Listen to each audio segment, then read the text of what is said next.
and ask Okay. you what's going I don't think you have streaming, by the way. If you want to continue this conversation about how dumb your framing with everything is, we definitely can. Or we could just talk about the conflict directly now.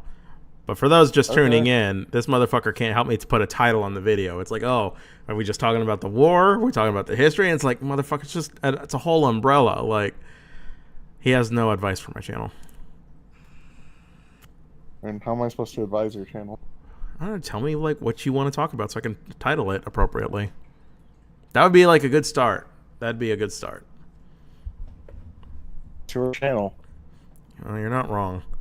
Okay, so where do you want to start on this topic? Or do you have I, anywhere? I, there's over 107 years worth of content. Okay, I we could don't start know. at the beginning. We could talk about the Balfour Declaration. We could talk about all this shit. I guess what's the more prescient stuff is the more prescient thing. There's this war going on right Okay. now. One, do we even call it a war? Two, how does this end? Three, how does it, or three, I say, how does it end with like both sides getting what they want, but that ain't happening, or both sides having some semblance of justice, but that ain't happening either, right? Does it end with a two-state solution? Does it end with a one-state solution? You take your pick at any of that. Okay. And then there's a third question. Nah, that's it. We'll just stick with two. Okay. I don't know. Like the big thing to specifically kind of think about is like, I think I had a conversation with Red about this, where it was just like just randomly talking about the topic in general. Prior to the war, I would have suggested a one-state solution. I kind of midpoint of the war, I warmed up more to two states, and I'm kind of a little bit more now at the point at suggesting that the best way to really ensure Palestinian security is to probably have a confederated state between Jordan and Palestine. So the West Bank and Gaza specifically being combined with Jordan, without specific Hashemite rule over these territories, is probably the best way to like actually secure the populations in these areas from further Israeli aggression It's and just ensure stability. to put a Hmm? pin on that. One counter I've seen constantly being batted around is really that it's not incumbent upon Israel to handle the Arab population. Rather, it's up to the Arab states to find ways to incorporate the Gazans, and the conflict itself over land, it's ultimately moot. It could just be solved by all the Palestinians being incorporated into surrounding Arab states instead. What would you say to Well, I mean, that? why? It's not. That's not like Israel's job to do, or the Arab states around them to do. Right. The problem there is that these are populations that are specifically in territories that are not legally a part of Israel. Right. They're not technically right Israel's problem outside the context that Israel's been an occupying power in the West Bank and probably arguably with like Gaza, right? But like the problem that largely exists is they're also not the problem of Lebanon, Syria, and Jordan. And then even if we do kind of consider it their issue, like two-thirds of the population in Jordan are integrated.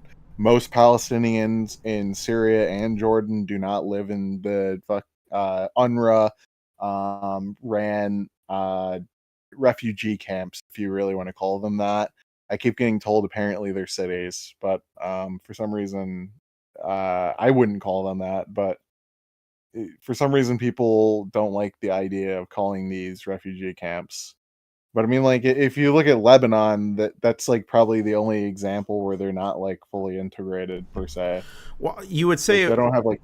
to Mhm. pause you there. I think the reason people would say it's these people's problems is because one, they all share a common ethnic group in that they're all Arab, and two, they're all Muslim, and these are kind of these unifying factors. And then three, these refugees who ended up fleeing following the establishment of Israel, if they weren't congregated in the West Bank or they weren't congregated in Gaza, they were going to surrounding Arab states. This conflict, has it not been a schism for the broader part of the Arab world? Like, wouldn't they take an interest in seeing some resolution? I mean, they would, but the problem is most of these states don't actually have the actual finances to integrate these people. Like, Jordan is among like the poorest in the region, and yet they're apparently supposed to economically integrate over like 2 million people approximately, right? And then on top of that, right, a lot of these people are pretty heavily dependent, and to some extent, they, by the way, have been integrated into Jordan. Um, but like also that's true of Syria. Syria's been like a failed state for like the last 20 years at a minimum. They've constantly had stability problems. If we look at like even Lebanon, right? Sure, Lebanon is like a Maronite Christian Arab Muslim country, right? It's uh, pretty evenly divided along sectarian lines if you ignore refugees that are present there. But like that's also kind of like the problem is like those actual sectarian divides are a really huge issue there and destabilize that country. I don't know if you remember that explosion that happened a couple years back, but a lot of that had to do to the instability of the actual like government in charge being divided among like Hezbollah, parties like the Phalangists and others To shorten this, that would it be simpler to say that the refugees would pose a threat to the stability of these other countries, which is why they don't incorporate them? uh, probably with Syria and Lebanon more specifically. With What about Syria, Gulf right? state countries? These are countries that are some of the richest countries in the world, right? These are not the Gulf state countries. Certainly ain't lacking for money. Well, yeah, they're not, but they also don't hold the refugee populations. Um, Why? and partly also, if we kind of like think about Gulf states on some level, uh, Palestinians have kind of like done, at least their political leaders, a lot to specifically kind of hurt the relationships with these states. A good example would be when Yasser Arafat supported the invasion of Kuwait by Iraq under Saddam Hussein, right? That led to the expulsion of about maybe like a couple thousand, if not tens of thousands, of Kuwaiti Palestinians that were integrated, not technically counted as refugees, into other locations and territories. It was effectively like a retributive thing. And then like the thing is true is that is also true is like taking in refugees is also is destabilizing. Jordan's fine now, but like people forget that like the Jordanian government's been extremely like problematic and repressive in some ways throughout its history towards its Palestinian population, and it led to a civil war between the PLO and the Jordanian government in the 1970s, the 1970 and Which 1972. would you say this is a reason? This is reason why Palestinian leadership does not, as far as I know, they do not seek any like help from Arab countries. Like they don't Well, they appeal to. do. Like they did that in the past, like back in the 1970s and 60s and stuff. Thing that people kind of forget is before the 6 Day War, Palestinian identity was like largely trying to be repressed by Arab states and to pan Arabism instead. Um, and the Palestine struggle was kind of like something more of development later on, like this idea of it instead of being like between the Arab states and Israel, it was seen as a conflict between Arabs and Jews, right? That was the framing that was accepted in the West, and then also partly kind of among least state actors in the region for the What? longest time. Why would that be an Mhm. inaccurate way to describe this? Like Because it the seems to be the interstate attitude Israel seems to hold too. yeah, but that's like a framing that Israel largely accepts because half of the current administration is largely center right to, for example, far right, right? And the Israeli left wing has largely been marginalized. In only up until about the 1970s did they finally come around to like actually acknowledging like a Palestinian identity. That was acknowledged by Ben Gurion and others, but like effectively the argument was is these people were all just Arabs, right? That there was no distinct Palestinian And identity. you're saying that argument is Besides, incorrect. yeah, I would obviously not accept it. It's wrong for numerous different reasons. I thought you said Like, Palestinians identified as Syrians during the Ottoman Empire, like pre 1948. well, They didn't really no, carry a. during the Ottoman Empire, Arab identity is very different from how we conceive of it today. It obviously existed, right? But there was like kind of like a pan-Arab drive if they were going to have an Arab state, right? Um, and that died out because of the British divisions and colonial like sectarian divides among both religious groups like the Alawites, the Druze, the Bedouins, Kurds, etc. Like So there is a both legitimate like basis for this identity as a consequence of the British. yeah, partly. The big thing is like Palestinians, for example, were part of a pan-Arab movement that existed. Um, What is the Pan Arab movement? Largely, This is the movement to like establish an independent Arab states. What is Pan Arabism? pan-Arabism is this idea that like all Arabs should be like part of a single Arab state, right? It's kind of like seen like pan-Turianism or pan-Turkism is all the Turkic people should be under like one Turkish state, right? What's the state idealized by Pan Arabism? Uh, Probably like almost all of the Middle East and one Egypt to the border with Iran, maybe even including the Arab parts of Iran. Um, but like the thing is though, is like in as an actual like conception, this is like way out of date and not really actually probably something that will be materialized, is conceived of materializing, etc. Right? This was a proposal during World War One when like there's the breakup of the Ottoman Empire, which largely controls the territories and conversation along the Middle East. And the idea was is that some Arabs fought against the Ottoman Empire and that they were promised like territories that vaguely included areas around like Palestine all the way out to like modern day Saudi Arabia and Yemen. Why didn't And the these Sykes-Picot Agreement establish these? the Sykes-Picot Agreement. Well, Yeah, that was an Sykes-Picot agreement between the is British and the French, right? Why did? But if they made like overtures to establishing an Arab state, why didn't it happen? well, the Sykes-Picot Agreement was part of like kind of like a triple violation, right? Like the thing is, there's three promises made. Uh, Palestine is promised to the British as part of Sykes-Picot. It's promised to the Jews, but you know they don't really technically live up to their promises. But the idea is that Palestine will be turned into kind of like a colonial um, island of Jewish cultural area, right? Like it's a place where Jews can go and live.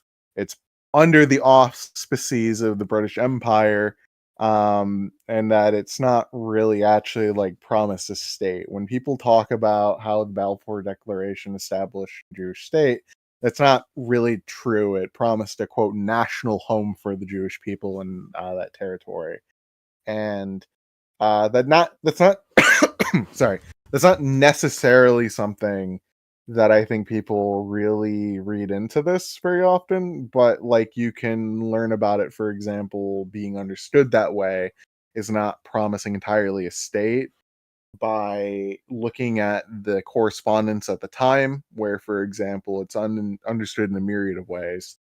But the more specific aspect is up until 1948, a Jewish national home was not always entirely understood as a promise by the British to establish within the territory of Mandate Palestine Jewish home that would be akin to a state. Right. Like the Anglo-American Committee understood this.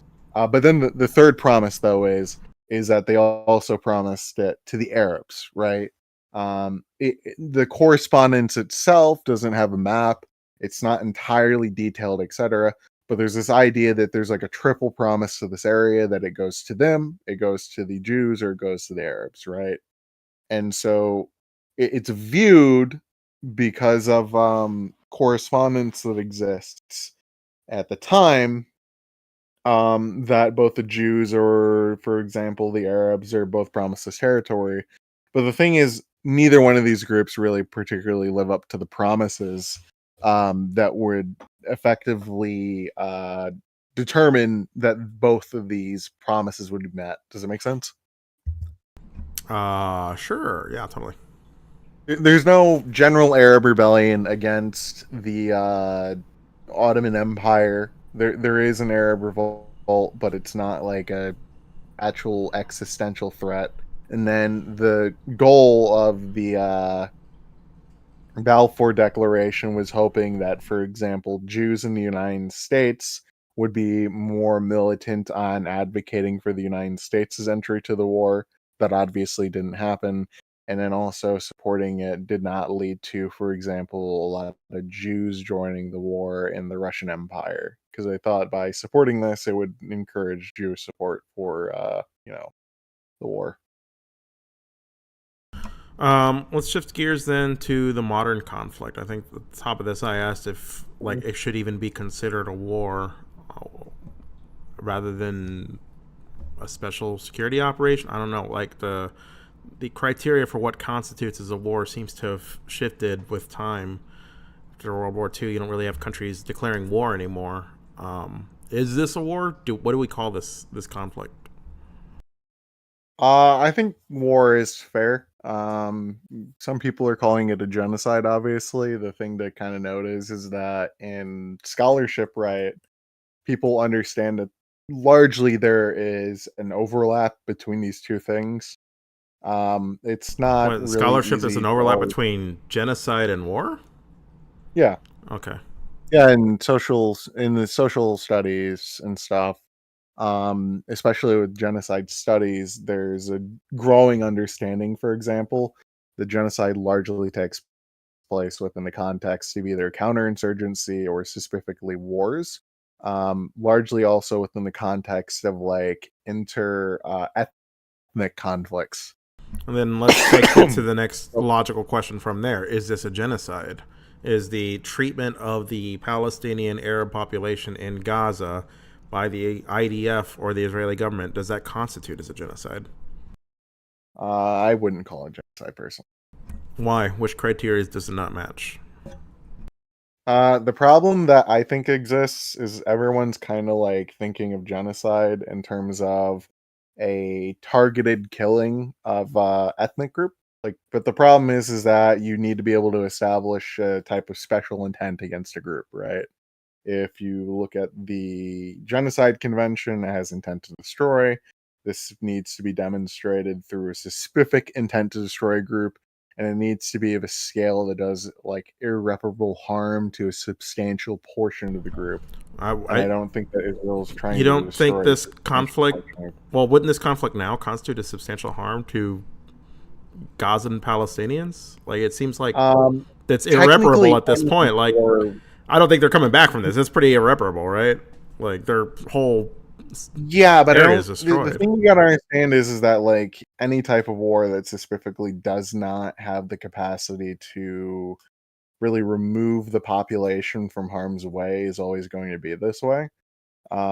Maybe the Israelis understood that, for example, if Egypt took them in, that this would have been ethnic cleansing or whatever. People have been arguing that. We know that, for example, the some small ministries that are not significantly important suggested ethnically cleansing these people into Sinai temporarily, where they would build structures for them to live in until the war was over. Um, but the specific thing though to keep in mind is that when we look at like yeah, there's a lot of specific civilian harm. We don't know how many people were specifically affected by the actual damage, destruction, etc. in the war. It could be Well, we know it's around. sizable. We know it's over 50,000 at this point, right? Yeah, I mean, like that's With how obvious. But the many big thing is though is whether or not. thousands more, they're- perhaps more than that, displaced, even internally displaced?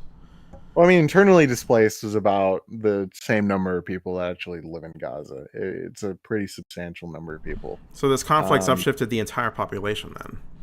I Yeah, it guess has. when I'm I looking mean, at that, like I would we think, gotta understand is that this is a highly concentrated war within the context of an area sure, that's and in basically highly concentrated areas in war, militaries are supposed to operate under a principle of proportionality. You've got entire yeah, neighborhoods but being they're not. leveled. Like, can you? If they're not, Israel must know they're not. Israel must know that there are more targeted ways they can conduct their military operations that would reduce civilian casualties, but instead are opting for the more destructive option, which I would argue just would logically incur irreparable harm to the group. Like, Yeah. how But would this the not be problem is genocidal? though is like the actual definition in of itself when it comes to genocide. You need to be able to demonstrate not just, for example, like a casual disregard, or even, for example, that they have killed some people intentionally, right? Instead, has to be that they have to destroy a substantial part of a group. It's not really a measurable, like, actual number. But like the thing is like there's a bunch of different arguments that could be made about whether or not Israel In one is year, gonna 40,000 seems pretty um, substantial. Like, what's the criteria for substantial part of a group? it, the best way I can put it to you is kind of like this. Um, when we talk about a substantial number, it has to be like something that, for example, is arguable in court and would hold, right? It's largely impressionistic. It's really hard to like actually like put a particular yardstick on it because there is no yardstick to genocide, right? The real question is whether or not Gazans as an ethnic group, sorry, as a portion of an ethnic group, would particularly go on to survive, right? And I think that that's kind of the thing that hasn't been demonstrated is that Israel has a specific intention to go in and effectively displace Gazans as a whole, or to, for example, cause like the actual disappearance of Gazans as a group, right? Um, and we don't really see that in terms of like conduct.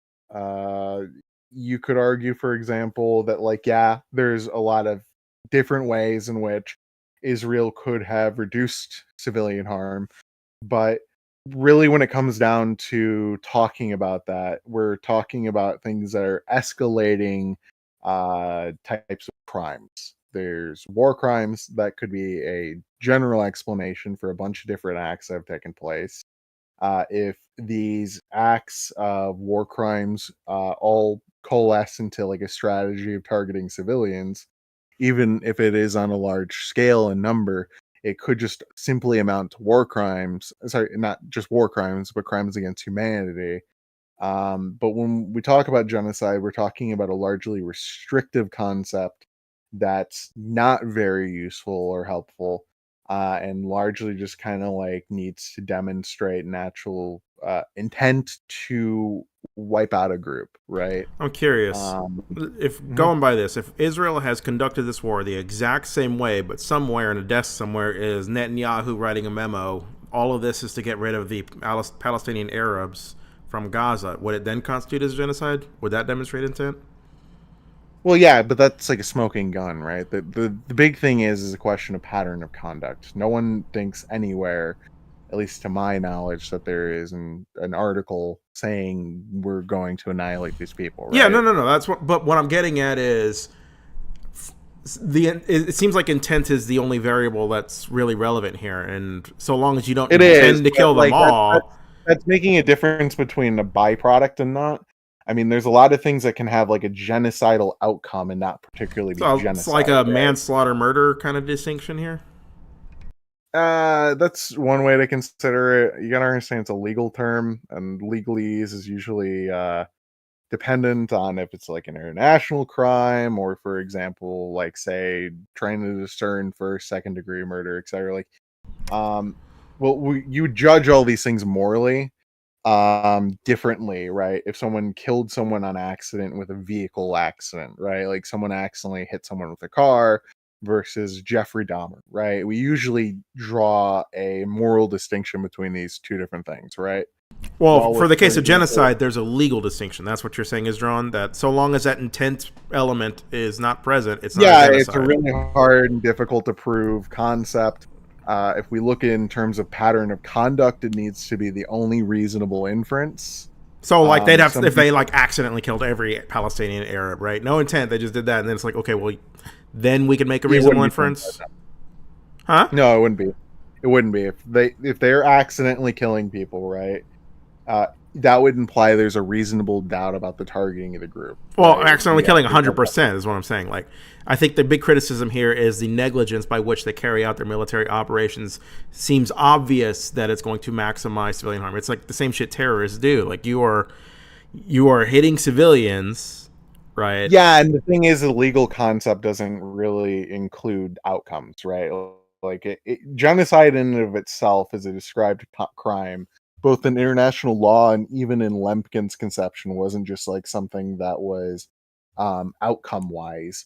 Um, to basically describe the problems that exist with talking about genocide in any type of like conception, So this doesn't right? seem like a very useful word, I It's guess. not very useful. In fact, it has a lot of. In fact, it more or less actually masks discussion of like irreparable harm or civilian destruction that could exist. Right?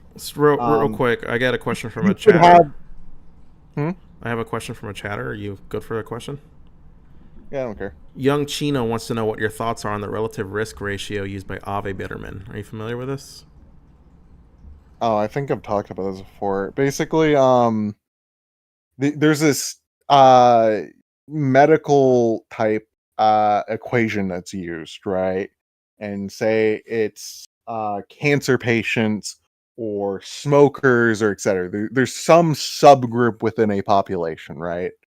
um, that is calculating for the risk of like potentially COVID-19 on smokers versus the general population that exists. So does that make sense, LSP? Real quick to give you an idea what the formula is. Yes, it does make sense. Yeah, it's like calculating if, for example, if I'm a smoker, will X disease or whatever have a worse or, for example, a less negligible effect. So that's what relative risk. And this isn't used for calculating any type of like actual risk for populations in war, when it comes to combatant ratios, etc. No one uses it this way because it's kind of really weird to do it. Um, and Avi's calculated like a bunch of different ratios that don't really make sense. Like, so for example, he tries calculating for the combatant ratio for Srebrenica, right? Srebrenica is a genocide, to be real quick, where 8,000 men are killed. I think he frames it as the siege of Srebrenica, so maybe that might impact it. I don't really know how he delineates combatants though for the Srebrenica genocide though, because there were no combatants killed. These are POWs and civilians, specifically non-combatants, that were taken and just executed over a week period. Um, so he just generates these numbers based on apparently the risk of a present population to being killed. And so what he did at the beginning of the war is he effectively kind of tried generating risk versus, for example, um, what is the risk that a civilian is killed against, like the risk of a combatant being killed? It's like the general idea. Um, and what he generates is a very specific figure that should only apply to areas where combat is being done right initially, and that was northern Gaza. I think he generated subsequent figures, but I don't know if he's still doing the relative risk numbers. But the big thing is he didn't account, for example, the population leaving from northern Gaza itself to the south, and only include, for example, the potential risk with ground operations combined with bombings to civilians in the north. So your Um, criticism here is he just doesn't incorporate enough data. You don't really have a problem well, with. no, the problem would be like it would be like calculating the actual risk to. First off, this is just not how you use these formulas, as I understand it.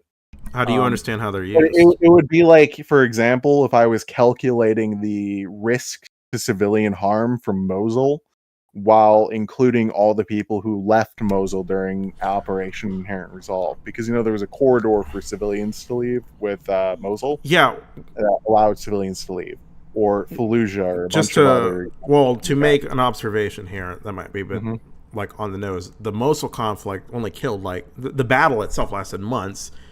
Only like 10,000 civilians ended up dying from it, and they were being held hostage by a terror group that absolutely did execute people who tried to flee. Why is the liberal democracy, well, not, I shouldn't say liberal, the only real democracy in the Middle East racking up numbers exponentially higher than that? Well, because Gaza's different in a number of ways, and even if, for example, Israel was carrying out a perfectly ethical campaign, right? There's no way that civilians are not going to die.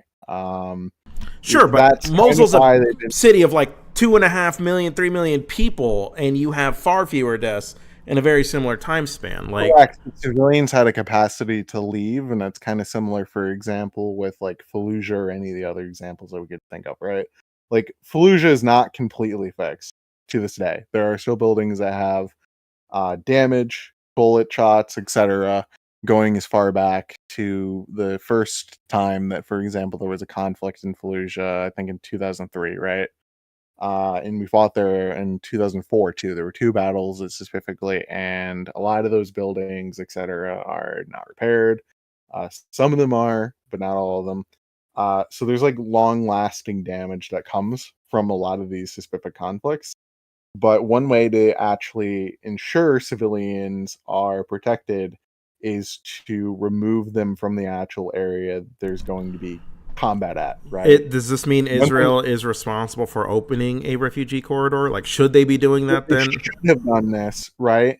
But they refused to do it. Instead, they left the onus on, for example, Egypt to do that. And the problem was Egypt was afraid, and probably rightfully so, considering there were leaked documents from unimportant ministries that suggested effectively removing these people to Sinai and building residences for them to live in while the war goes on. And So while just the displacing them documents to say, Sinai, in other words? well, this is what the Israelis suggested publicly, but it was more, it seems, a diversion rather than anything else to remove the onus from themselves. Like they vacated like hundreds of thousands of people from the borderlines with Gaza, right? Uh, It's not like they didn't have like an actual place to remove these people yeah, to. I can get the point. If you're Egypt and the Israeli government's passing memos that wants to displace this population that they're bombing to smithereens into your state, right, to establish refugee camps. I don't understand why Israel itself, unless they're intending to ethnically cleanse, right, so either get them to Egypt or blow them the fuck up. I don't understand why Israel wouldn't open a refugee corridor themselves. Like, that seems logical, right? No, If I it's a was I was gonna agree. I think it was to remove the onus on them. I don't think they want to. I think that they view Palestinians as a security hazard, and so they didn't open up one in the areas where they removed people from. Right, like they had territory to do this, and if they just, for example, allowed women and children solely into these areas, it probably would have been capable of doing it. It's easier said than done in some ways, but that there's a lot of different options that could have been easily taken by Israel to limit civilian harm that aren't just like suggestions coming from someone who is just criticizing him for civilian deaths, right? Like these are actual recommendations that came from organizations like RAND that receive American funding that regularly, for example, right, are consulted by the United States government to do inquiries into whether or not, for example, there are better ways to carry out urban warfare. They, for example, have written a lot of stuff on, say, Russian conduct in Chechnya, Ukraine, Syria, but also, for example, U.S. conduct in areas with Operation Inherent Resolve. Like they were the people consulted by the DoD to look into Raqqa. Because when the United States took part in the bombing of Raqqa, we had not a great civilian to combatant ratio figure. It was good, but we still felt we were killing too many civilians. And so like they should have created corridors for civilians to leave, which was done in Raqqa. They should have specifically improved information gathering when it comes to their on the ground networks for bombing, and basically probably better coordinated civilian movements inside Gaza with deconfliction zones and enabling of humanitarian aid to these locations to incentivize people to go there. But all of these things have not been done, and that's probably just entirely because they view the population in some ways. I think how to put it. Basically, the best way to put it is they see him as somewhat complicit with Hamas. Is earlier you said Israel, the reason that they're obligated not to open a refugee corridor, or why they don't open a refugee corridor. Let me put it that way. The reason they don't do that is because they view Palestinian civilians, refugees, as a security risk. Is that a reasonable fear to? Well, is that a reasonable speculation to have, right? And if it is that alone justification That's enough why for you refusing see, refugees? well, they don't want to bring these people in because of October 7th, right? The idea is that a bunch of people crossed the border and committed heinous crimes, right? They had about 1,500 of their own civilians killed was the initial estimate. Um, Still, I mean, it's not, certainly they could establish a refugee camp with some security. yeah, I mean they could have, but like the thing is whether or not there is a political will to do that, and it seems like inside the Israeli administration there's not. What is I guess what's Israel's long term goal then here? Like, because obviously Egypt's not taking these people. They're bombing. We're at least 50,000. I haven't actually looked at the numbers in a bit, but it's at least 50,000, right? What are the numbers? I think it's surpassed 45, but I can double check real I quick. thought it was at least 50, but 45, 50,000 dead Palestinians. This conflict is still going on. Do they have an end game? Do they have a resolution? Like, or is it just we're not stopping until the No, very last Hamas fighter is dead? the government has not produced any actual end goal. Like the actual end goal has constantly been like a vague total victory over Hamas type thing and destroying their capacity to wage combat at a military level. Um, and I think that's probably going to stay the case. Is I there don't think any government organization representing the interests of the Palestinian civilians? no. So Israel has no obligation to pay these people any mind, then, right? They have no representation. Nope. They don't see anything that they're doing is wrong. Like a good way to put it to you is like I remember we've talked a lot about the bombings by the United States and the basically of the United States You talking about and the collateral figures during allies. Operation Inherent Resolve? No, during World War II. Like actually like the excuse making has been to point to World War II, where we carried out terror bombing against civilians. And that was the justification given to Joe Biden. Joe Biden came out publicly and said that, when I criticized them for indiscriminately bombing people, BB says, well, you carpet bombed Germany, didn't you? You dropped the atomic bombs. A lot of civilians are dead. And like that's been like the reasoning. That's been the justification, both privately, publicly, etc. If that's the case, Uh, I'm just gonna throw this out there. Isn't it in our interest to just apologize for that shit so we don't have that thrown at us? Like we've never no, taken. You don't think so? apparently not. Well, I I would think think we if we should, take but ownership over the atomic bombings, we're saying you can't fucking bomb civilians, or like any bit of terror bombings. If you take responsibility for that, you say it's wrong. It doesn't feel like somebody could just say and hold that up and say, "Well, you did this." Like you wouldn't do. We wouldn't accept this as a genocide with a Holocaust, right? Like nobody's ever going to Holocaust uh, somebody. And when Germany says stop, it's like, "Yo, well, you killed all the Jews." They've a fundamentally different place now, right? They've established a moral high ground and they're standing on it. Like, why don't we just do that? well, I think the thing is just like there's this narrative of World War II as a good war on some level, and we just don't really challenge that in terms of like a political sense. Obviously, it's easy to, on some ways, moralize it as like a lesser of two evils type thing. But I think it has What less constitutes to as a good do. war, in your opinion? Well, I was gonna say, I think that the term in and of itself is like kind of useless, and a lot of it more comes from like a type of like world order that we established in the post World War II period that kind of normalize different types of civilian harm, while escalating genocide is like something extremely morally bankrupt to a point that it's like the most extreme type crime you can commit, when in reality there's like a different areas of like civilian destruction that can Has cause there ever the same been type like a of. standard established following World War II? Like the scale of civilian destruction reached like a maximal level. Like, isn't there international law that says like, you can't just bomb Well, there is, wantonly but there's to a kill? hierarchy. There's a hierarchy in Explain the how people hierarchy. see it. What do you mean? Can you explain this hierarchy, please? Well, a good example would be is like Darfur in 2003, right? In 2004. I'm pretty sure you at least know in like a general idea that there's allegations that there was a genocide in Yeah, it Darfur was like during ten that time. thousand minority. Was it Christians? Sudanese There's like Christians no, killed. it wasn't there. So here's the thing: it's like the Hutu Tutsi divide, right? They speak the same language, same culture, same religion, etc. Right? But the thing is it's based on tribal bounds in a way. While, for example, partly with the Hutus and Tutsis, that kind of came from like different social strata background.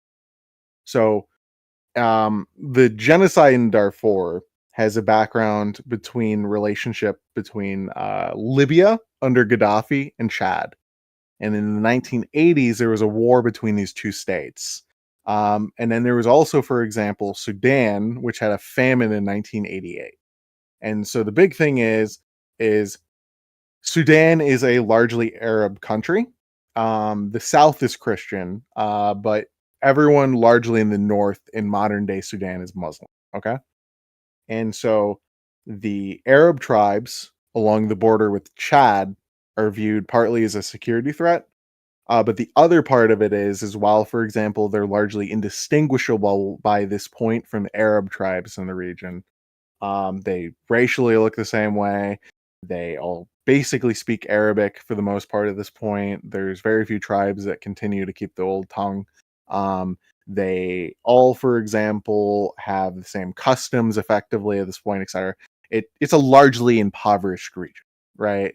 And so there are separatist groups, or for example, African tribes that would like to be included in Chad because of systematic impoverishment. Um, and the government wants to maintain control of Darfur. So what they did is they came in and when these rebels would strike, and they'd kill a bunch of civilians. But and partly, for example, it also involved a starvation strategy against the Darfurese population. So this all makes sense real quick. So I'm not Yeah, like this all makes sense. okay. So a very similar policy seems to be happening in Gaza, right? But the question is whether or not, for example, it has similar genocidal proportions, intentions, etc. With Darfur, the intention was never to exterminate all the Africans, but it was to destroy a substantial part of a population. So if we look at Darfur, um, they killed around 300,000, 350,000 people, based on what we can estimate of a population around 1.5 to 1.9 million. Okay. Gaza's population right now is 2.3 million. And the death toll is around probably 100,000. So, scale wise, we're probably looking about the same, but that doesn't necessarily mean that it is technically genocide. For another comparison, very similar policies were carried out in Chechnya, right? And there's a lot of debate about specifically the actual number of people killed in Chechnya, but the actual death toll is probably around maybe 75,000 to 100,000 people. And this is out of a population of 1.5 million during the first and second Chechen wars. So by proportion, similar in scale right now to where we are in Gaza. So does that make sense real quick? Yes. Around like 8-10% of the population. Um, but they had, for example, a starvation policy against Grozny, which was the capital. They indiscriminately bomb civilians, intentionally even bombing markets that had a lot of civilians. That happened in Chechnya. There were there were extrajudicial policies of extrajudicial killing policies like we see in Gaza. Um, but most people wouldn't look at Chechnya and say Well, Chechnya was. can we elaborate on the extrajudicial killing policies like we see in Gaza? Point. Well, so the Chechen Wars included this stuff effectively called cleansing operation, and the idea is that these are filtering operations that are pretty common to any type of counterinsurgency program, right? Mm-hmm. Uh, it's common to go into areas or towns, villages, etc., where some type of guerrilla movement exists, and then to go through and do searches for weapons, potential people who are combatants, etc., like some type of like identification. But the problem is that more often than not, a lot of these are more either retributive policies targeted towards civilian populations that are seen as supportive for guerrillas. So we can see this in genocidal proportions in Myanmar, in Guatemala during the campaign against the Maya there, or in Darfur. Darfur is one of the more extreme examples in terms of actual conduct of targeting a civilian population and killing a lot of them, along with targeting them with like starvation strategies. And the thing is that right now when we look at Gaza, um, by and large, it's somewhere between what the Russians were doing in Chechnya and what the government of Sudan was doing in Darfur. Myanmar is not my favorite comparison because when we look at Myanmar, we're looking at something like more akin to like the Einsatzgruppen shootings. That's a bad comparison, but it's kind of like a more janky version of like those executions on the Eastern Front. So it's not exactly like what's going on in Gaza. Israel's got nothing like that. Like the No. I guess like extrajudicial So killings themselves are supposed to be illegal under international law. Like, do we they see are. anything that They are is triable? they are tribal, and the thing is the pattern of conduct seems suggestive that they are at least intentionally targeting a part of the Gazan population. But like the question is, in proportion, is that part of the population that's being targeted enough that, for example, it is seen as capable of putting the group's existence at jeopardy? Is like the idea. Um, so there's two ways that this has been happening. The first is there are poorly defined free fire zones. Free fire zones in themselves are indiscriminate. We can see this, for example, in Fallujah. We shot civilians during night curfews in Fallujah. But another example is the Vietnam War. Vietnam was obviously different in terms of character from what Israel has been doing in Gaza. Um, but the thing is that our free fire policy there killed a lot of civilians, and it's killing a lot of civilians in Gaza right now. But a lesser appreciated type of extrajudicial killings that have been happening that are pretty documentable, that eventually I'm going to publish an article on, is looking at, for example, the raid killings. Um, when Israel is like, say, raiding Al Shifa, or they're committing like the rescue operation that killed like 200 people. You remember there's this incident that happened where they rescued 4 hostages. Yes, I remember this. Okay, yeah, back in like June they rescued 4 hostages. Um, During that operation, it involved a lot of bombing that killed people, to specifically draw away fire because people will tell you something went wrong, and that's kind of true. But the other thing is that they had shot civilians because civilians were in the way, and they kind of probably didn't want the civilians telling people where they're at, and there was like a certain fear of like them being like kind of like a hazard to people's safety.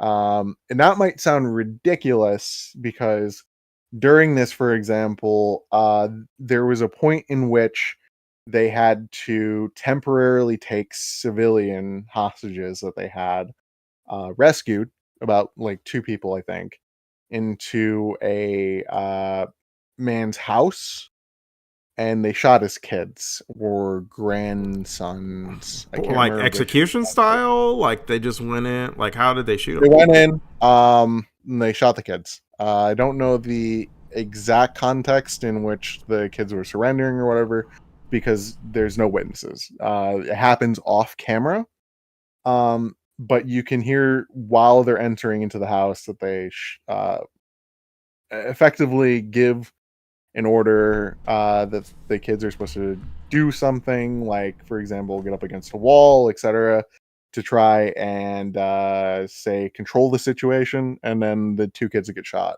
One of them is 12, and the other one is 16. Damn.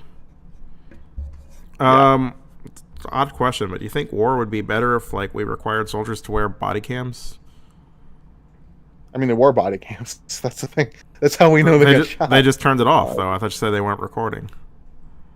no, so the one of the Israeli soldiers, the people who shot them were not wearing a camera, to my knowledge. But one of the soldiers who was involved with going into the building was wearing a camera, and Yeah, I just mean you like can all hear. states, like the same way we require police to wear body cams. Like, wouldn't it be great if all states were required to outfit their soldiers with body cams? I don't know if it would particularly change much of anything. Uh, It would help. It would hold them accountable. Presumably, It would help holding them accountable. It would provide evidence for international courts conducting criminal investigations into war crimes, like stuff like that. yeah. But I think the thing is we're kind of like seeing that international law really doesn't matter, and that's kind of sad to say, because I mean, the International Criminal Court has been threatened with sanctions for trying to, hold Western states accountable. Is there any reason to think the ICC is a legitimate body which serves the interests of the American people in any way? Like, why should we care about I these think people? they do, because I think that there is, I think there is like relevance to having a specific central criminal court that investigates and indicts perpetrators, uh, regardless of whatever category they fall in. But the big thing is like the ICC for years was accused of just being unfair to Africa, like targeting Africa alone, right? And that really only changed with the Putin indictment. And now that they have indicted Gallant and Bibi and approved those arrest warrants, we're starting to see that a lot of these states that were heavily critical of places like Jordan or South Africa that had al Bashir visit are now saying that there's immunity for heads of states, and that's not true. There is no immunity in international law for heads of states from being arrested if they go to a signatory of the ICC. Does so? To explain how the ICC works. Like, does it have enforcement powers? Are people only arrested if member countries do anything? If Like, how's it work? member states have to technically arrest someone if they're a signatory. This is why the United States is not a signatory. If it's, say, you're a member state and one of your people is accused of carrying out a policy of like killing people and they're indicted, you're supposed to hand them over. This is the idea, is that like it's on the willingness of member states to comply, and that's how the enforcement mechanism works. And right now, we're starting to see that member states, for example, are not committing to the ICC. In fact, The they arrest warrant kind of, for Netanyahu? yeah, Like, Well, when the arrest can he warrants were travel to these requested, states? Like that would be my question. Like if he travels to a signatory state, why wouldn't they just arrest him? They're signatories of this um, agreement. because the relationship between two states, um, will often, like, so for example, an alliance between, like, say, Sudan and another country, right? Say hypothetically he goes to South Africa, right? South Africa has a pretty good relationship with a lot of African states. Like, say Kagame gets indicted hypothetically. Kagame goes to the United States or whatever state that's a signatory, right? And they have a pretty good political relationship with the state. This guy is the head of state I mean, I of get you. that. You're just saying that like they don't want to ruin the relationship they're going to have with Israel. Well, yeah, and I mean, like, they also wouldn't want to have it happen the other way around. Say Trump gets indicted, right? And then Trump goes to Israel. Again, Well, I mean, indicted by the ICC. He's never been indicted I by the wouldn't put ICC. it past them. But like, that's the thing. It's like, it's a for my enemies, not for me type thing. And that's kind of why the United States and everyone was criticizing South Africa when this happened in 2019, I think, or whatever, maybe 2015, actually, I think. Um, and it was the Bush administration that was pushing for Darfur to be accused of committing genocide and stuff. But Well, the what's big our thing path is, if we're not a signatory on the ICC? Like, if we're going to accuse anybody of a crime, what are we supposed to do? Like, they're not violating our law. Our jurisdiction ends at our borders, right? well, and that's what people are kind of like arguing right now about. This is what the United States has been arguing, even though Palestine is technically a signatory, right? And these people have been committing crimes on a signatory. Technically, also, Russia is not a signatory, right? But Putin's been charged. Sudan wasn't a signatory, but Sudan was charged. Is so? What Um, is the ICC jurisdiction applies everywhere, worldwide? no, it has like contextual bases to it. They indicted Al Bashir and they kind of ruled that jurisdiction relevance is not super important.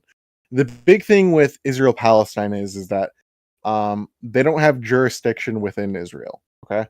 But they do have within the occupied territories according to the criminal court. Um, and so when Israel goes into Gaza and commits a bunch of crimes, in fact, it seems like they are probably committing crimes against humanity if the information we have is reliable. We can't be super Put sure a of that. pin in that. I want to circle back to that after you're making this point. Okay.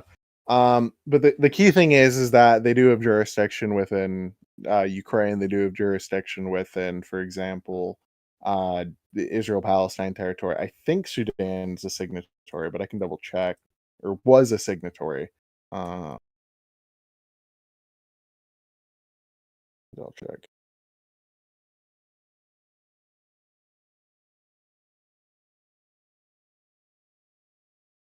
Yeah, so so reason that they, for example, have jurisdiction within Sudan itself is because Sudan is a signatory to the Rome Statute. Well, I think the United States is not. But that's why the criminal court has jurisdiction within Sudan for their prosecutorial.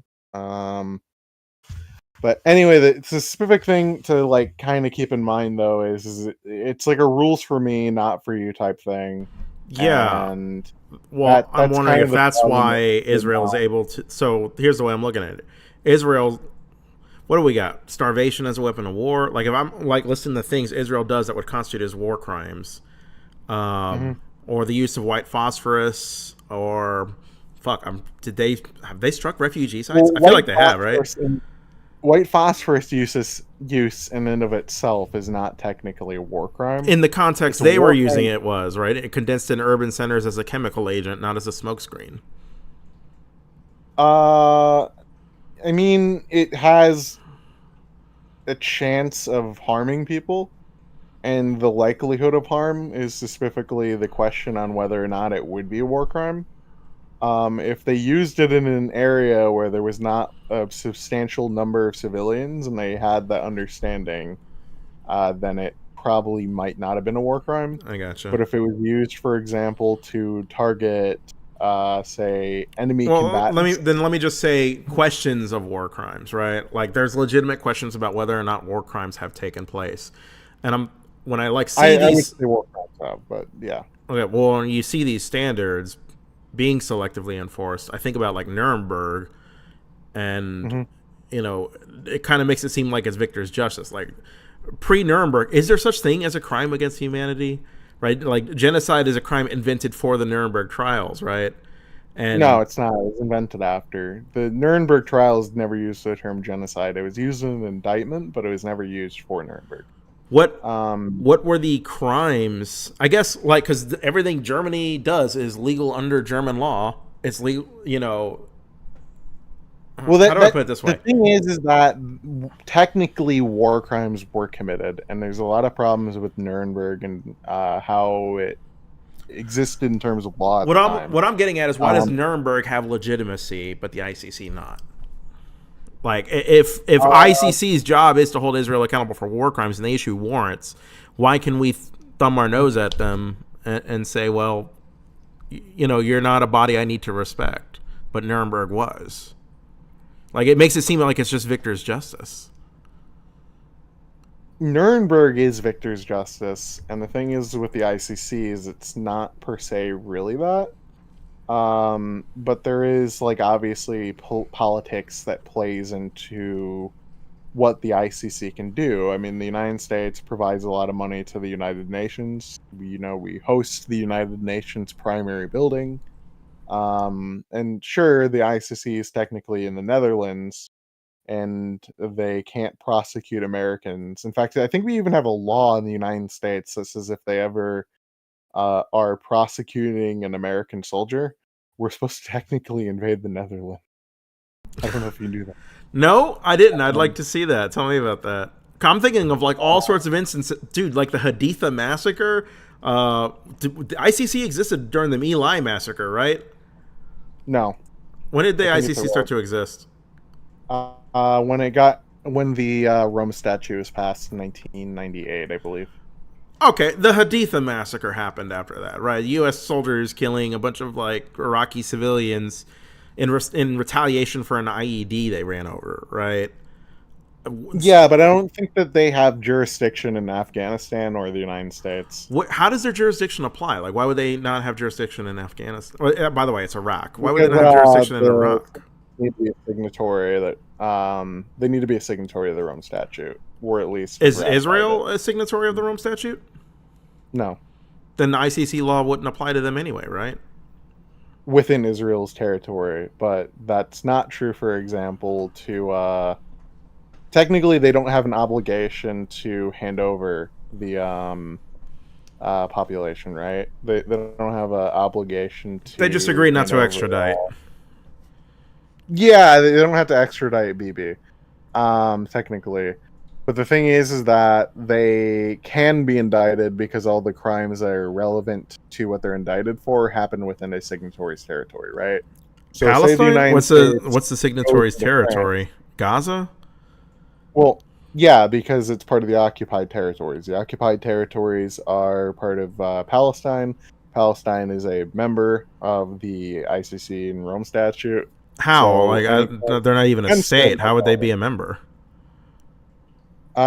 Because while they're not an official member state, it's been ruled inside courts that because they are technically a transitionary member into it, and that most states do recognize the existence of a state of Palestine that are defined by the 1967 borders. When you Crimes say within those most territories. states recognize the existence of the state of Palestine, we're talking over 50%, 50% plus Yeah, way one. over.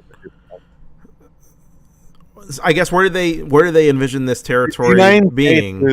The United States is against a global consensus right now, effectively. So, the big thing that protects Israel and has not made Palestine a member state of the United Nations is the United States going ahead and specifically insisting on an Oslo framework and the Security Council vetoes against them being admitted.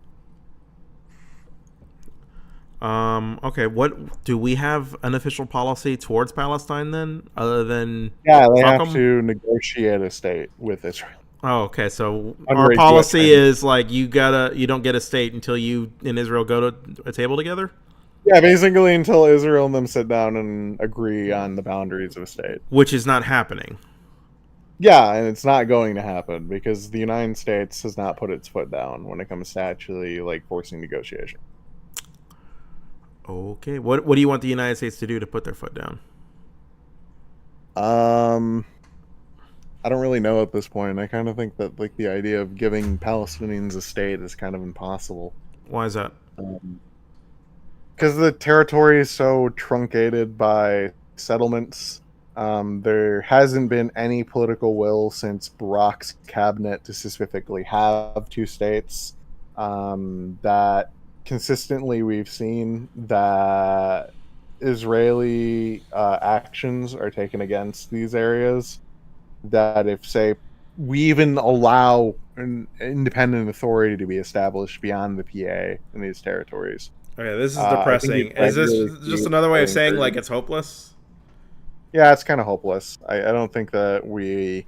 20 years from now, 40 years from now, like, are we just gonna have stateless people living in a refugee camp in Gaza? Yeah, probably. I mean, it's just gonna breed more terrorism. Like, it seems really dumb. Yeah, but the thing is, there's no logic behind any of the things that they're trying to do. Like, there's no logic to Israeli policy in general when it comes to like handling these There's situations. no A internal lot of opposition in Israel that like it's. I guess like Democrats and Republicans are so opposite right now. Our policy could flip on a dime based on how one election goes. You don't have that in Israel. not Nobody in the really. Israeli government. So the reason why that is because of the Second Intifada. There's been a right wing turn in the government, and largely one that is two states critical with Likud. In fact, it's been pretty popular that, for example, they shouldn't annex the West Bank, but the people have generally pretty like either, for example, they're supportive of settlements, or they, for example, have an ambivalent attitude towards settlement. Like you could probably do a poll and find that like maybe 30 to like 45% of them think that settlements are generally a negative, but like the big thing is that like the Well, aren't they settlements supposed to be illegal too? they are illegal. Yeah, technically they are The illegal. Israeli government is just flagrantly Israelis have violating their the. own like the Israelis have their own legal argument though that because like a lot of these laws established right about these territories are kind of complicated by the fact there's not really an established sovereign, right? So By established sovereign, you um mean like a state of Palestine? yeah, there's never established state of Palestine. And then when it came to the West Bank being part of Jordan and the Gaza Strip being part of Egypt, the actual control of these territories, Egypt never claimed that the Gaza Strip was like technically a part of it, right? It was instead administrative control until there is a This seems like solution legal to. fuckery. Like the reason there's no sovereignty representing these places is because Israel stops there from being a Palestinian sovereign. Yes, Okay, does that not seem like legal fuckery? it is legal fuckery. Because if I'm just following the logic here, because if they create a Palestinian sovereign, then they have to deal with the Palestinian right of return. Which do Well, Palestinians have a right of the thing you return? gotta understand is it's a revolving door argument. The idea is that they want to have their cake and eat it too. They want it to be occupied, so that way they don't have to give rights and maintain like all these like things for these people being integrated. Right? They don't want like to have to integrate all these stateless people, but they also want to like annex all this territory. Right? And so the big thing is that they have to maintain its occupation that's sui generis. There is no actual rightful sovereign to these territories or whatever. In fact, they're technically legally Israel This or actually whatever. just seems like state-based robbery. There's no It is sovereign to robbery. these territories because they do not allow a sovereign to be created, which international consensus is saying they should. Like they, at least they acknowledge this sovereign in some way through the Palestinian Authority, right? Like it seems Not like really. They constantly undermine the authority. Like they literally funneled like against their interests, millions of dollars to Hamas to basically build up civil institutions, right, and maintain like roads, hospitals, police, like all these types of things, right? Millions of dollars for like about like a decade were funneled into Gaza through Qatar into Gaza through Israel as an intermediary, and that was entirely only to like keep Palestinians divided in terms of like actual like administrative control, and to keep the PA Is and any of that Hamas from. illegal? What they do, like No, this funding is legal. Hamas or supporting Hamas in its early years? Defending Hamas was entirely legal. There's nothing illegal about doing this. With the Uh, aim but of keeping the Palestinian people divided so they can never establish a sovereign, that feels like that's got to be some sort of conspiracy to defraud a people. Like, I don't know if that's like an actual law, but it feels like it's conspiracy to deny well, that's a. the thing, though, right? Is like they want to annex the West Bank because there's like this idea that this is like all part of like a manifest destiny goal for Israel, right? Like technically the whole West Bank being part of Israel, um, it, it's complicated by the fact that Israel was not super happy with its borders following a resolution of the 48 conflict. Okay, and this was established through a bunch of truces. Israel didn't technically declare official borders when they had entered the United Nations. In fact, that was one of the reasons they were initially denied entry, right? And so, with that, it becomes complicated that they have technically temporary borders, which are the pre 67 borders that Israel said that they would recognize that they need to have a resolution to the refugee problem. So they had to recognize General Assembly 194, something that people forget. Um, and so, there's all these like commitments that Israel made when they entered the United Nations, and they've effectively lawfared their way through to the modern day to justify the settlements inside Gaza. And the thing is none of these legal arguments have much basis in reality, right? Meaning in terms of like actual international law standards, but they're enough to like get people to like justify, like, say, United States senators This or all whatever. seems like a lot of legal fuckery. It is legal fuckery. That's all it is. It's like if someone weaponizes, like, say, defamation suits against people who criticize them constantly, Who just would do to, that? Who would do that? yeah, it's effectively that. That is what this. Okay. Do Palestinians, is there such a thing as a legal right of return? Like, do Palestinians actually have a right of return? I That would say yes, but this is a complicated topic. Um, so General Assembly resolutions are not binding. Just to be clear, real quick, right? Um, but it was recognized that any person displaced by the 1948 war who lived there long enough to not be a seasonal worker, right, would be given technically a refugee status. So when UNRWA was first established, it catered to Jews, Palestinian Arabs, Turks, Greeks, Armenians, etc., that were displaced by the 1948 war. Okay. And so that's like something people forget. And a lot of people will talk about today about how UNRWA exists and like it only services Palestinians. Okay. And UNHCR does all the rest. This was the norm at the time, just to clarify it real quick because it's worth doing. There was a norm that there was like established for any particular group of people a refugee group. We can see this with UNCRA, but UNCRA was more of like a economic group or whatever people established to rebuild South Korea. But UNHCR, when it was first established, was for Europeans displaced during World War II. So when we look at right of return for Palestinians, It was originally part of a resolution within the General Assembly, but the thing is, right of return was something that was specifically acknowledged by Israel. It's part of their conditioning to entering the United Nations. So when Israel was trying to join the United Nations, they had to effectively recognize Resolution 194, right? And that So there there's is like an leverage over them. They can't deny. So they even Israel has a policy that Palestinians have a right of they return. Then deny that Palestinians have a right of return, but the problem is that they agreed, for example, when entering the United Nations, that they would be committed to a resolution of the refugee question, is the first one, and then the other one is that they would have defined borders, that they would eventually negotiate permanent borders, and the only group that they have actually established since then permanent borders with is Egypt.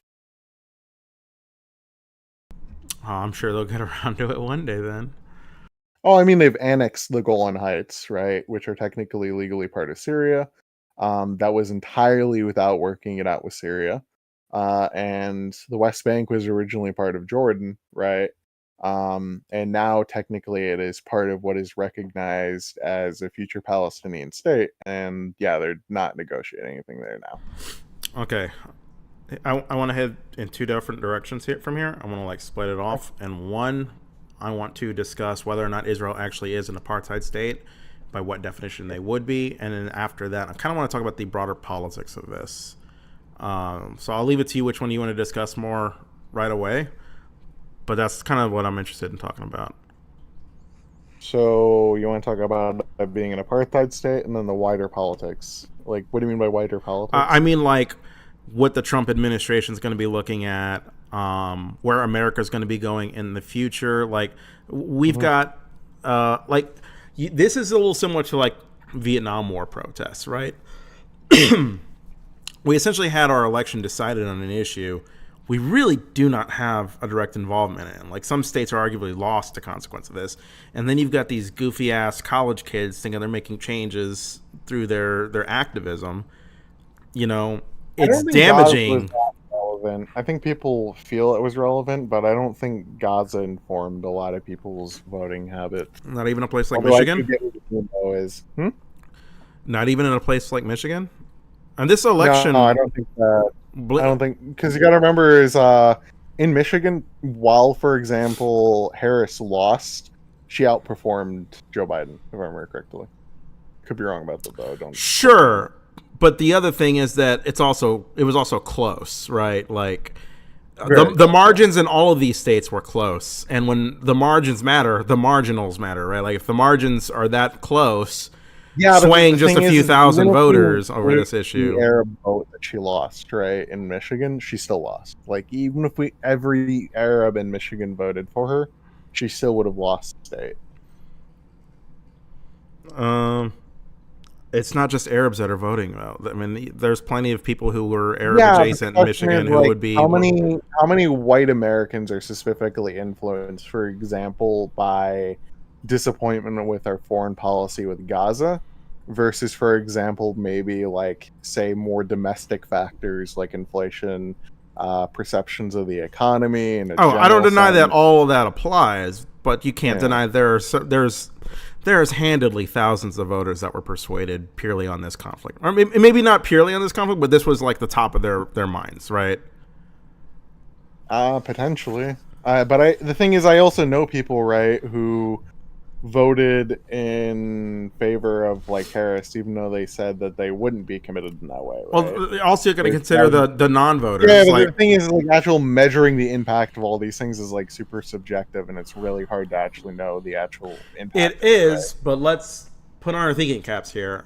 If you want, if The you reason I'm saying this, right, is partly pedantic, but it's more just to like kind of condense the framing of one of the questions, which is, that this topic itself, right, is so divisive and important to like our general culture inside the United States, right? yes, In terms of either supporting a regime that's like akin to South Africa, committing a modern day Holocaust, versus, for example, say the bastion of like Western values and democracy inside the Middle East, etc. Right? It's obviously like, there is like this type of like polarization in the United States and how people view Israel in a general sense, right? In ways that other conflicts do not. Let me put it another Right? way. Mhm. This might not rank as a dominant issue now, and for a lot of Okay. people, this might not be a dominant issue now. Is the representation of this issue as being South Africans trying to commit a Holocaust, or the college activists who just want to cry genocide, genocide, genocide, right? Is the fact that this debate is being represented by the extremes a reason this doesn't come more to our forefront, or that we don't care about this in our electoral politics, or even that Democrats lose because the side we're Mhm. framed with is like a bunch of Hamas sympathizers? Like Um, this has to affect politics going forward. I think in some way it does impact it, but I think it more impacts how people inform themselves in a general sense rather than anything else. With other politics, I think it overlaps, but it's kind of hard to specifically like measure its impact. In some ways, it's Yeah, overstated. In other ways, it's not. Um, but I get what but you it'll mean, though. certainly have Right? ripples. I'm not saying it. Where does Trump fit into the picture of actually like addressing it? Right, is more what you're getting at, and how does like this impact civil society in future? Right. Yes, yes, especially with Um, this populist right wing rift we have going on in this country. I think that we're gonna see Israel doing worse in terms of like actual conduct and killing people. To explain that, Trump recently told Benjamin Netanyahu he would not condition U.S. weaponry on allowing more food into Gaza in the way that Joe Biden has allegedly been doing, right? In fact, more recently, I think Israel finally realized that he was calling his bluff, right? They called his bluff, and he did not cease weapons deliveries in October, in November, like he promised, right? He said they gave him a Why? 1 month Why period. doesn't he? Like, why? Joe Biden's going through this election with his nickname Genocide Joe, right? Like, it doesn't seem like we have a firm stance It's against. hard to give like a particularly rational reason for it because a lot of it is based upon contradictory images of Joe Biden, right? One of them is that he's received like so much money for his campaigns that like, Congress is so dependent, sorry, so unified around Israel in a general sense, right? That You like, think you could argue most of really America is pretty unified in favor of Israel. it's not. It's very much against it, but Congress isn't really actually an accurate reflection of American perceptions of how Israel should handle the Gaza conflict, right? The vast majority of Americans, for example, are against weapons shipments to Israel. But the thing is, though, is like this is true of like a lot of different domestic issues, right? Generally, people will tell you that Americans are in favor of like, say, universal health care, et cetera, right? And these policies don't get implemented because of financial interests. But the key thing, though, when it Does comes is to, APAC paying members of Congress? Like, well, they is the are argument here that like, a very, very, very well established super PAC in the United States, so like it's in and Congress's there, financial interest to not represent the will of the American people when it comes to Israel? Like, is that I don't know if I would fully blame APAC. There are people who do. I think it's probably more we could just complicated than say that. wealthy interests? Like, if that's the argument for I think it plays a role in it, but I think also, for example, some of this has to do with how Israel and the United States had a relationship that was built over time. Um, Partly it's related to the Cold War, partly it's related to Iran, and partly it's related to finances.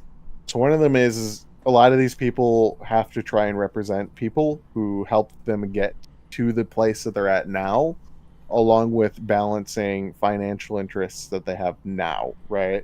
So, say for example, someone's entire campaign up until they start running for a Senate seat was heavily financed by, say, the ecological movement or something like that, right? Okay. But then when they're running for Senate, they start getting a bunch of money from big oil or something, right? They have to balance the people who help them in the early sense, but also people who, for example, are part of the anti-environmentalist bloc, right? I'm And that's kind of like where things get complicated is that people are balancing interests, and APAC is obviously part of that.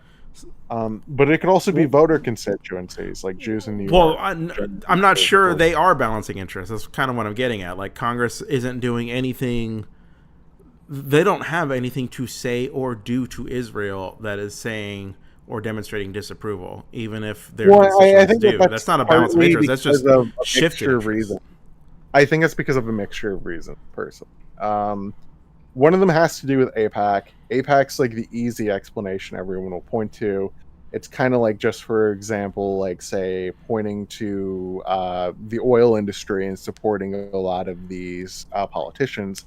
What people kind of like ignore a lot of the time is sometimes these people are either from the oil industries themselves or they have direct financial interest in them. Like that was like something that existed with George W. Bush, right? Bush had direct contacts into the oil industry, right, in Texas, if I remember correctly. But like, partly also this comes from foreign policy type hawks. Like sometimes people, for example, that are in Congress, um, overstate or oversell the actual utility of the relationship that exists between Israel and the United States. What is the So, utility? Like, we get intelligence well, help and a buffer I state try and against explain Iran. that, right? It's they're seen as a bulwark against rogue states like Iran. A lot of people will talk about Iran when they try to justify a relationship with Israel specifically, right? That's one. And the other one is that they're seen as like kind of a long time regional ally that has been, for example, say useful to the United States since about the 1950s. Originally, there was a really close relationship between American Democrats and Zionists, and initially the Republicans had a pretty big hostility towards Israel. It was like kind of seen as a foreign bloc country that wasn't really particularly useful for the United States. In fact, it was like kind of like seen as having leanings towards the Soviet Union by Republicans. Because a big thing is that the group that was in charge of Israel at the time was largely socialist and leftist, secular. Um, Where do you see the relationship of Congress in future, or even the Republican Party? Yes, but in the future, where our context is that we're getting increasingly more Christian nationalists, like the American right wing is. um, I think it's gonna be a pretty hard thing to like. I think that the Democrats will probably have a shift towards being more Israel skeptic. We've kind of already seen this in the fact that only Democrats are voting for um stopping arms to Israel in the Senate, right? With Christian nationalism, I think that this is a trend that will probably die out. But I think Republicans will kind of become the Democrats of the 70s and 60s. Like they're going to become the more Israel friendly. But partly that's also because there's like shifting demographic groups that both parties appeal to.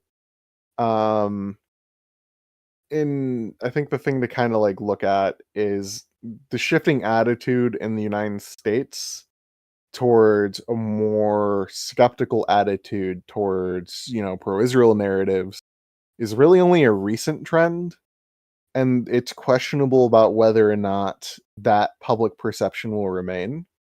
A lot of people forget that, for example, during the Second Intifada, there was a really hostile reaction towards the Palestinians because of what was launched.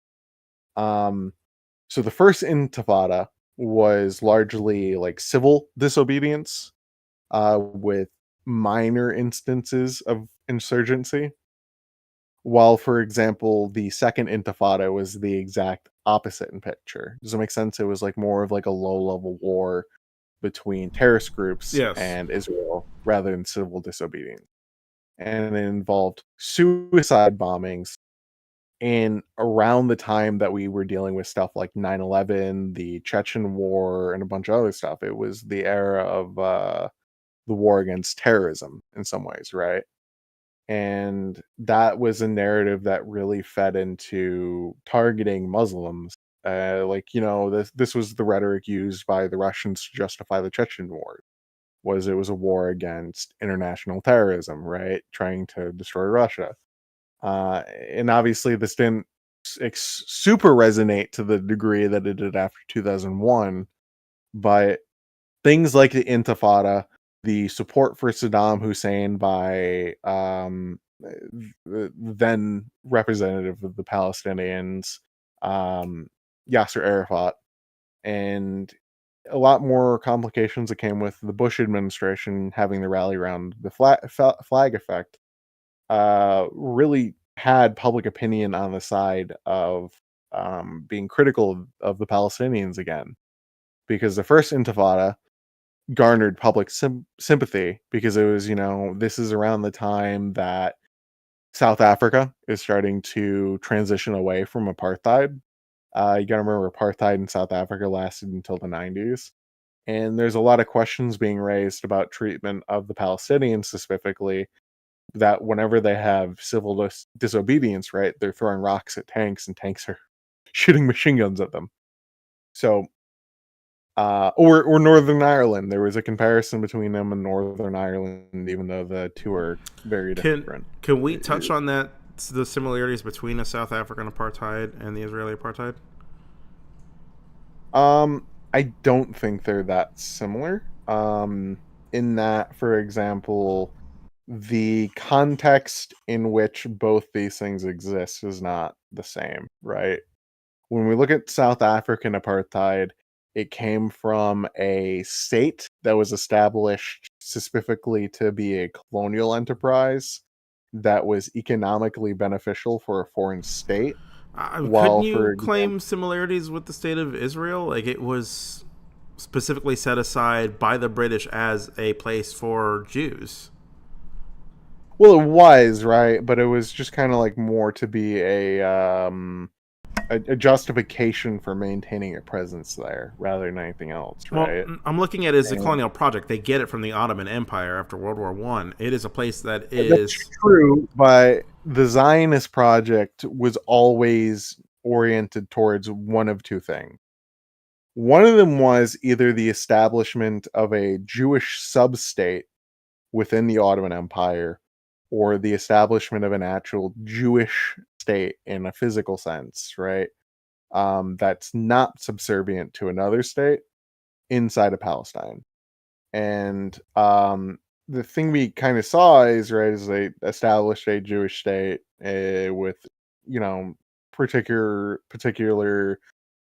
emphasis and benefits for people who are Jewish, right? Kind of in the same way that that exists in Hungary, right? That was the establishment. Is that this is the era of effectively nation states, um, particularly homogenous nation states, and things like, When say, you say population. we're talking post World War II era, Yeah, post World War II era. Like, you people will say, but talk about the you Nazi. say this as if this changes, that our conception of nation states is different as we go forward. Well, I think it has changed. Like, I think nowadays, when people think of like an American, right, it's different than the 1940s. Like, there was much more of a centrality of like whiteness being intrinsic to like an American, right? And that still exists today. Obviously, we can't escape the trappings of the past. Um, but I would say that, yeah, like societally, how we view being French, for example, in the United States is pretty similar. But then when you think of in Europe, a lot more of these ethnic categories that overlap with national categories it doesn't really matter. Like in Germany, you can be a Muslim in German, right? Or in Germany, in France, you can be some other ethnicity, but still be French, right? It's that kind of like overlap in terms of like demographics and nation has changed over time, and we're kind of like shifting towards a post-nationalist, era, I, and whether or not that will stick around is kind of hard to say, given the relevance of a lot of these to modern identity when it comes to like ethnicity, your cultural just to background. pause you there. If a national identity was recognized for Jews by Britain, why was a Palestinian Arab identity not? Because the Balfour Declaration was seen to establish a right over Palestinians that didn't exist. So, the term self determination? Yes. Okay. So, that's been a very vague concept when it was first established, and it really was not like this type. Like, people will look at Wilsonian understandings of the term, and it'll say it's every nationality around the world, or ethnicity specifically, is supposed to have the right to some type of state. That's not how it's understood today. But that was the asserted right that Palestinians said that they had, right? They are a national group, that the League of Nations is supposed to give them the right as colonial subjects to seek the establishment of a state. And technically, things like Sykes-Picot, all these colonies, right, were eventually supposed to go to self-rule, and that the British and French were supposed to establish administrations there to represent the population, etc., right? Um, but then when we look at the British with Balfour's declaration, that was added into the League of Nations as a natural obligation of the British to establish a Jewish national home in this territory. And when the population said, a lot of these people who are moving here kind of have the intention of uprooting us. The stated goal of Zionists is to have a pure Jewish state, for the protection of Jews, and we understand it as being at our expense. Now, there's people who will dispute that description, but that's how the King Crane Commission understood it at the time. That's how the Palestinians understood it at the time, and it's how a lot of Jews understood it at the time. Um, Are and so Palestinian that's kind of Arabs considered a distinct ethnic or racial group such that the crime of apartheid could plausibly apply to no. them? Well, in modern times, yes, but the thing more relevant to that time was the rights of Jews was effectively declared to be sui generis. That like the territory and rights to these people to seek a state was effectively declared null and void by international law at the time. They were written out as nothing more than just a population of Arabs. And the thing is by 1921 they were seeking a specifically Palestinian state, right? That's like kind of like something that people ignore when talking about this. But you mean in like modern times, could they be classified as an apartheid group? Would the law of apartheid apply to the state of Israel today? Like, Uh, I would say yes, but some people would say no, given that generally speaking, Israel has a lot of formal layers of democratic features, such as citizenship for all, periodic elections, a relatively free media, although we're starting to see crackdowns to in the recent put a years. pin on that, what if Mhm. it? Well, one difference I would note is isn't citizenship in Israel automatic or contingent on being Jewish, but Arabs have to go through a process? Like, wouldn't that just lend more argument to the apartheid side? Well, I mean, they both have to go through a process, right? But the idea is that ethnicity and basically people with Jewish ancestry, right, are privileged. Like, there's an expedited process if you have Yeah. Jewish ancestry That, or are Jewish. if you have Um, a privileged but people, and people well, I not would privileged. be fair in this regard, in that that's true of a lot of states. There's expedited processes. For example, if I have Hungarian ancestry, if I want to go back to Hungary, like that's something that is kind of worth pointing out. Um, I think the area that's more relevant to this actual conversation, though, is if I'm a converted Palestinian, or I'm a Palestinian who has some Jewish ancestry, but nowadays I'm a Muslim Palestinian, etc., right? Or say I'm a Palestinian converted collaborator, whatever category you want to like type basically to generate, right? Of person who has a some type of Jewish background, right? If they want to seek, for example, to become an Israeli citizen, there's so many hurdles and hoops that they have to go through, and they're pretty explicitly discriminated against. This is like the type of thing people usually point to, is that these are areas where they're pretty much discriminated against in terms of having access to citizenship in ways that don't exist as a barrier for, say, a European Jewish person trying to become an Israeli citizen. Does that make Are sense? Yeah, that makes sense. Are Israeli Arabs with citizens, like Israeli Arabs with citizens, are they treated differently, overtly or explicitly anywhere in law, or is it all like subtle, It's or is more it at subtle. all? Well, it's more subtle. So for example, like they specifically crack down on commemorating the Nakba, or for So example, civil there are rights certain violations, they violate their civil rights. on some level, yeah, you could make that argument. I think the better way of looking at it is that their civil rights are violated by the actual distribution of land. Land distribution is completely controlled by the state. And when Bedouins or just Arab citizens in general, even if they identify as Palestinian or not, try to specifically say move to a certain area, or for example try to move on to state land, it's expedited in favor of Jewish people, or it's subcontracted through gongo in a way, or like some type of administrative body that's separate from the government but kind of associated with it, that makes it really hard for Palestinians to move there. In fact, up until about the 1990s, it was pretty regular state practice to discriminate against Arab citizens with relation to land distribution in and of Well, itself. what Like, happened unlike after the in the United States, 1990s? Well, hmm? did they make it illegal? Did they change the law? What happened after the Well, they would 1990s? just deny Palestinians access to state land in specific areas. So, like that was settled by a Supreme Court case.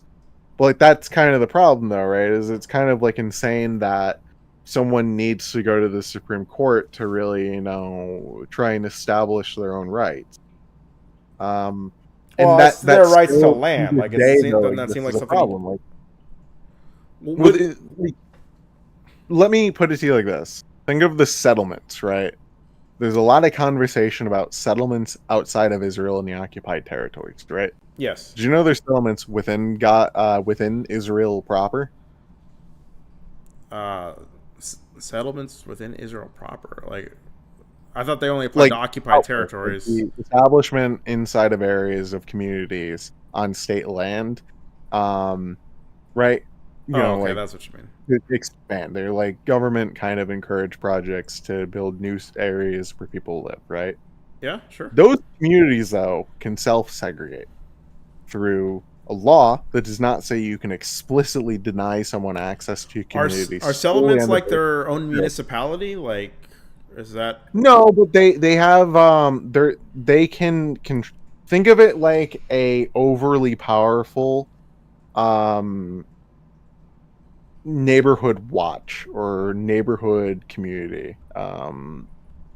What do you call like those people who are in charge of like a given neighborhood? Like Homeowners Association, yeah, like a homeowners an association. That's HOA. what I'm looking for.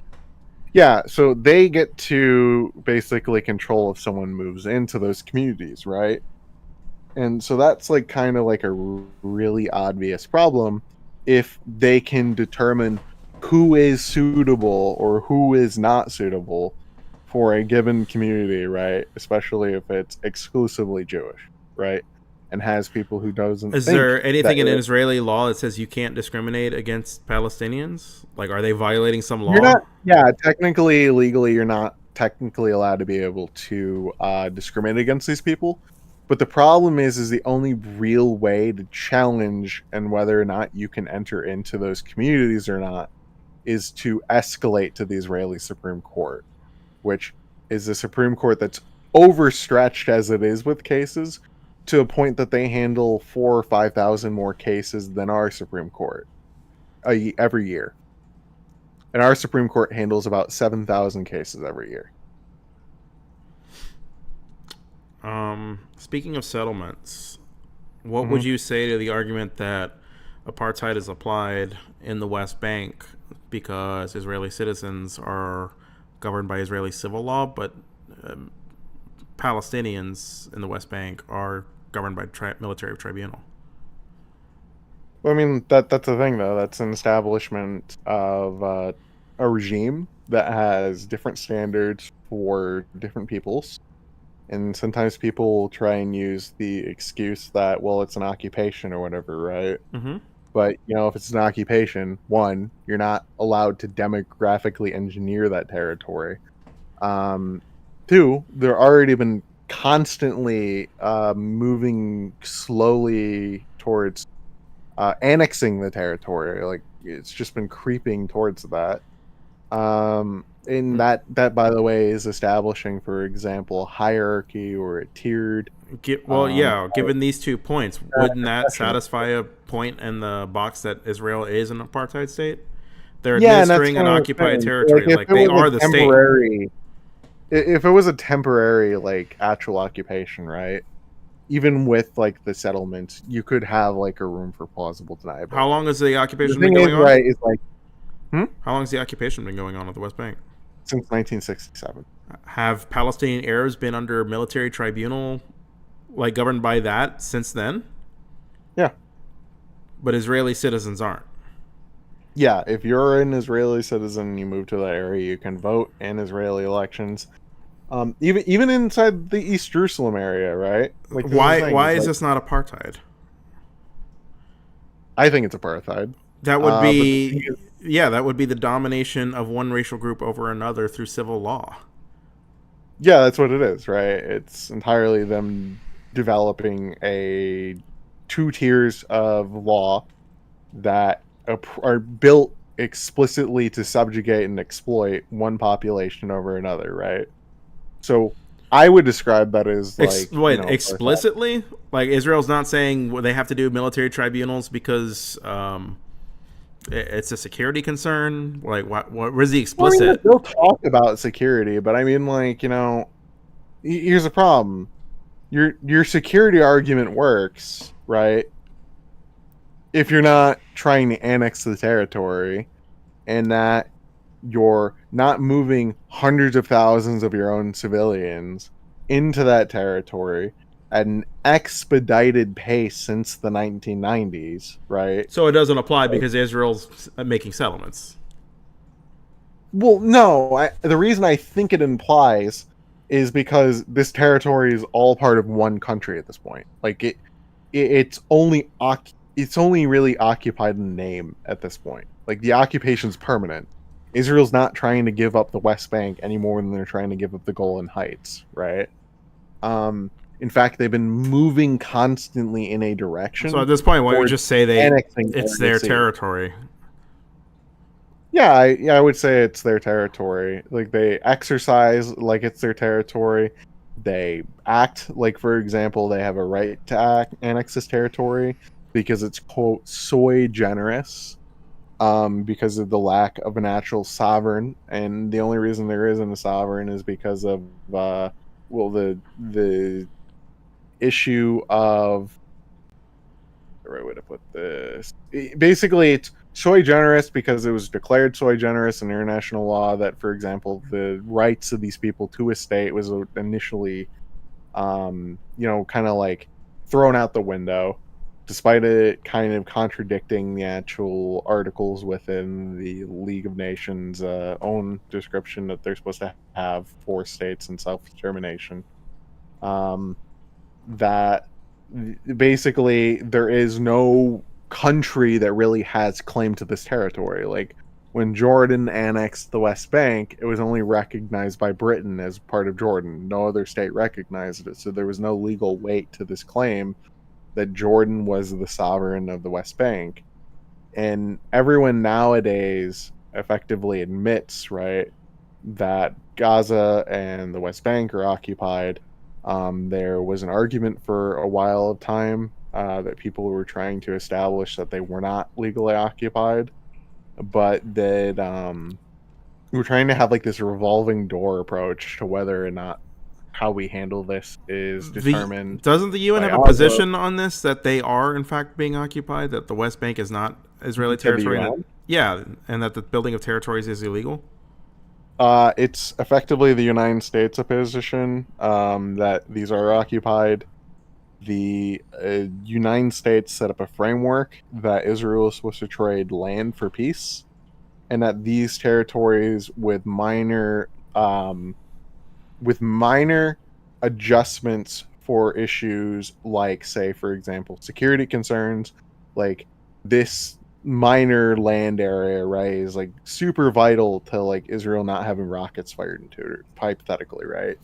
Um, that land for peace was supposed to be something like what happened with the Sinai Peninsula, right? Sinai Peninsula was occupied, they had settlements there, etc., right? In fact, Israel wasn't going to give up Sinai for the longest time. But then when they negotiated with Sadat, they pulled out the settlements, they gave back practically every inch of sand to Egypt. And then the promise was that Egypt would never militarize Sinai, right? That's like the big security guarantee that was given to Israel. And so that was supposed to happen with the Golan Heights, the West Bank, and Gaza. But that hasn't happened. Why And not? Resolution 242 was supposed to be applied after, for example, Yasser Arafat agreed to two states with Israel. And it's just not come to light because partly he is not the best negotiator. Um, he probably had standards and was refusing to negotiate over things like West Jerusalem or East Jerusalem, whatever side's the Palestinian.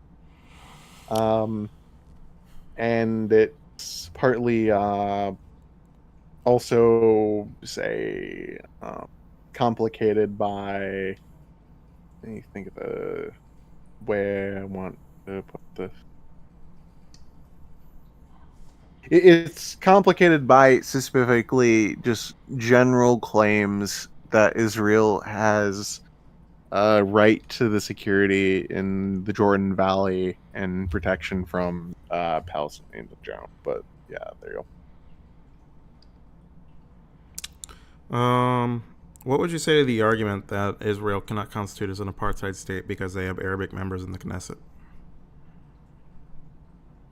go. I mean, why would that particularly outweigh their apartheid regime or not? Like, usually when people are applying apartheid, they're talking about those who are denied citizenship. Like, there might be Arab citizens, right, who have a lot of the like same rights as Jews within Israel that say are not discriminated against in the same way Do, that others are. does apartheid law require citizenship as a component, or can it apply No. to non-citizens?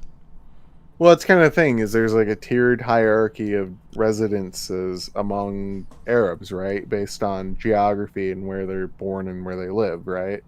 So someone who lives in Israel has a lot of rights that someone in East Jerusalem does not. They're forced to live with residency permits. They're not given citizenship. A lot of them don't want to accept citizenship. They can't vote in Israeli elections. In fact, they never even asked to be part of Israel, but Israel invaded the West Bank and then annexed this territory and took all these people in, right? Yeah. Um, and then that also happened with the rest of the people, where there's a tiered hierarchy among the West Bank Palestinians, and then Gazans are at the lowest part. But Israel effectively kind of remote control occupies Gaza in some ways by controlling whatever goes in. The none of these people are able to effectively vote for administrations. Um, they have a lot of them are applied specifically in areas where Israeli civil law exists, and yet, military law is specifically the thing that's applied against them. And it's usually in very abusive ways. And their If movement is entirely controlled by Israel. are the two nails in the it's apartheid coffin, the military tribunals in the West Bank, and the housing discrimination from settlements? Well, there's a question about whether or not Israel proper is an apartheid state. I think the whole system could be argued to be that, even if, for example, they can become members of the Knesset or whatever, right? Um, it seems people like to ignore that a lot of the Arab parties didn't actually get to cooperate or become part of coalitions until like 2021. They refused to work with them. Um, but I think that like all kind of misses the general point is that there's like a tiered hierarchy among Arabs within the area that Israel is effectively in full control of, right? And doesn't seem intent on changing the status quo and potentially even looks towards annexing, right? And that's the kind of thing. There's no citizenship status specifically to dedicate that there is no tiered hierarchy among people Should just because should like there some Arabs be? are Well, I hard. guess the question would be: should there be citizenship status if these people are not even Israeli proper? They were conquered. They're a conquered people in an occupied territory. Like, wouldn't Israel's argument just be like, of course we're not giving them They're citizenship? non-citizens. That Yeah. that's like the argument. But like, the thing is that by denying them citizenship, you're creating a tiered hierarchy among peoples, right? These are people who Can you live there. elaborate on this hierarchy? Well, the idea is that there's a racialized hierarchy. Israel's both Jewish and democratic, right? That means there's a privileging specifically for Jews, and a democratic state that has a lot of the overtures, etc., and rights that are given to these people. But then what they do is they go into an area and bring a lot of other people, which they do not give these rights to, and effectively oppressed for all this time. If you want like a comparison, right? Think of the Rohingya. The Rohingya are specifically in Myanmar, a people who have been systemically discriminated against. In fact, the UN has described them as the most oppressed people in the world, probably, right? I think is like the description given to them, or one of the most oppressed. They're explicitly denied citizenship status, despite the fact that they've existed as a So resident draw a population parallel. Are for Palestinian years. Arabs explicitly denied citizenship? Like, is there? There are Arab. There are Arab citizens, Those Arab who Israeli were not citizens. part, those who were not part of 1948 Palestine are effectively yes denied easy access in the same way that Jews or non-Jews would be able to get into Israel. So it's easier for me to become a citizen of Israel than, for example, a Palestinian in the West Bank. Why is that? What are the restrictions that differ? It's just they're less likely to be given citizenship, and there's a lot more hurdles that they would have to potentially go through to like kind of earn trust, and they're more likely to be denied. And a lot of that has to do more with like a type of systemic racism that exists with their applications rather than anything else. Does that make sense? Yeah, that makes sense. So I mean, I guess the follow up question here is,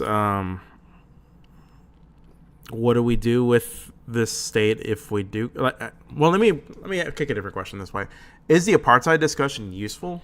Like, you seem to be on the side that it's apartheid, and you're describing I systems. don't think it's useful because the thing is after you describe it as apartheid, everyone wants to like think about it in the context of South Africa. But the problem is that apartheid is a legal concept. It is not, for example, just something like South Africa. Um, and the thing is that Israel is kind of sui generis, meaning unique in a number of ways that like makes it kind of like entirely hard to like find one-to-one parallels with like other examples. The only like two examples that really come to mind as like states are Northern Cyprus and We Morocco's invasion we of can West Sahara. hang the examples. If there's no other examples, that's fine. Has there ever been an investigative body that has investigated Israel for being an apartheid state or accused them? Now, the unlike genocide or like some other crimes that, for example, are established within the Rome Statute, uh, apartheid has not been in a court of law adjudicated. So there's a lot of room for interpretation on how the apartheid law is, put into practice. We have like some rail guards, right? Obviously, with apartheid South Africa, no one described that apartheid South Africa was not an apartheid state. Um, but the thing is like those guardrails though have a lot of like vagueness to them, so things are not entirely well established on that. And maybe that should be established and fixed through ICJ cases. But as of right now, they're not well established or grounded with case law. So then, who would be responsible for levying the charge of apartheid against Israel? Then, Well, the problem is that apartheid as a convention, I don't know if it's legally actionable at the ICJ. There's a chance that it is. As of right now, though, the reason like Israel wasn't taken to court over stuff like crimes against humanity rather than genocide by another state like South Africa is because the General Assembly and Security Council have not really agreed on like a statute for that, right? The Rome statute is actionable through the ICC, but that's not like an actionable thing by a state, right? Taking another state on accusations to an international court like the ICJ. Things are not actionable in a case to case dispute like that, right? So, like, say hypothetically, Jordan or South Africa or Chad could not take Israel into the ICJ under allegations that they were committing apartheid. At least as I understand it, they couldn't.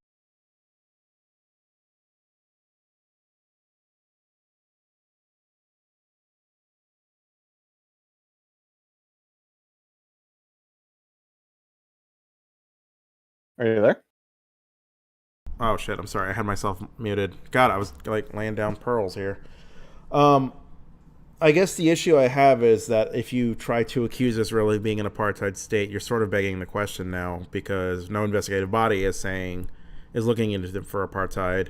Nobody's charging apartheid, um, and all the things that Israel does that you would say qualify as apartheid, like the treatment of different people under the law or housing discrimination, Well, like some of this shit applies to the United States. Like we've got, we've some of it does, yes.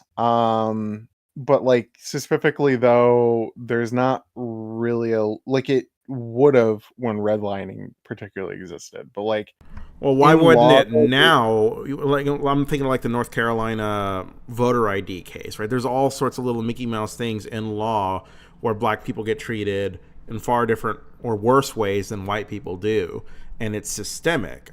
And sure, but some of black it people are not. is a consequence There's of. not like an instance in which black people have like a tiered hierarchy in which they're actual like non-citizens in the way that Palestinians in the West Bank are, right? They're subject to the same type of civil administration that we are. And then when we, for example, like say particularly we could look at like say citizen like differences in like say the way that South Africa was, it's like kind of like hard to particularly apply it directly to the United States. So we could talk about, okay, there's no adjudicating body trying to like specifically look at whether or not apartheid exists in Israel. There are a number of human rights groups that have specifically looked into like the actual like say um defined articles that exist for effectively creating a um racial hierarchy over one group over another, right? Effectively. And seem to show that Israel has created a hierarchy among different types of like Arab groups to discriminate against them and privilege Jews, specifically within areas like the West Bank and adjacent areas to the Gaza Strip. If well, And let me ask you then: if you were the one to prosecute the case that they are an apartheid state, what evidence would you bring as your proof? I would probably look at the occupation in the West Bank.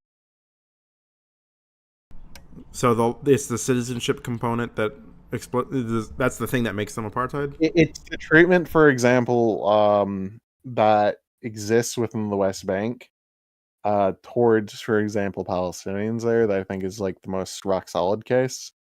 Although I do think when we look at like say, for example, comparisons that differ between the United States and Israel, one really easy way that you could easily differentiate the two is in Israel, 93% of all the land is state land, while in the United States, it's like the exact opposite. So the state has a direct hand in specifically controlling the access and distribution to actual like living area in ways that, for example, discrimination in the United States doesn't happen. Does it make sense? It when when the actual like say systemic aspect to it that I brought up exists, it's that there's like a privileging of certain groups coming in or not and access to citizenship, right? That doesn't exist for Palestinians in the West Bank. Okay, here's why Then I when disagree. hmm I don't know that the citizenship component really is all that necessary. I think there's plenty of reasons you could say the United States actually is and does function like an apartheid state if you use the same standards you're applying to Israel, such as the different treatments in the criminal justice system. Even if not explicit, it is systemic. And it's a consequence of deliberate racial policy or the lack of representation for black people, like in the United States, right? Like I mean, you deliberately could using race to gerrymander them into a weaker subclass or racial group, right? Gerrymandering is the domination of whites over blacks by I redistricting. mean, like you could probably make the argument. I just mean I think it's less legally sound. Like it's not as like blatant of a case to like actually like denial like rights in the same way that like the Palestinians exist. Does that make sense?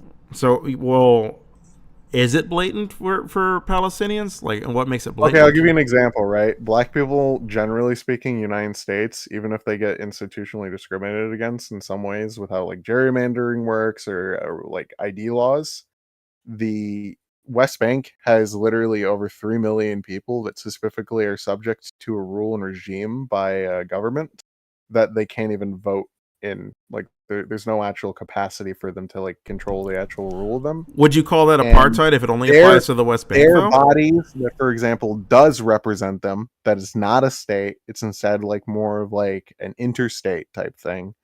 They actually pay taxes to a state that, for example, oppresses them. So their taxes get paid to Israel, and then Israel gives money to the PA. Does it make sense?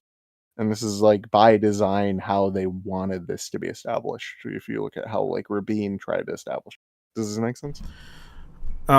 Yes and no. I guess my hangup is if they're not applying these discriminatory practices. If the military tribunals only apply to the West Bank, can it really be Israelis trying to be the dominant racial group over Palestinians if the rest of the Palestinian Arab population isn't affected by it?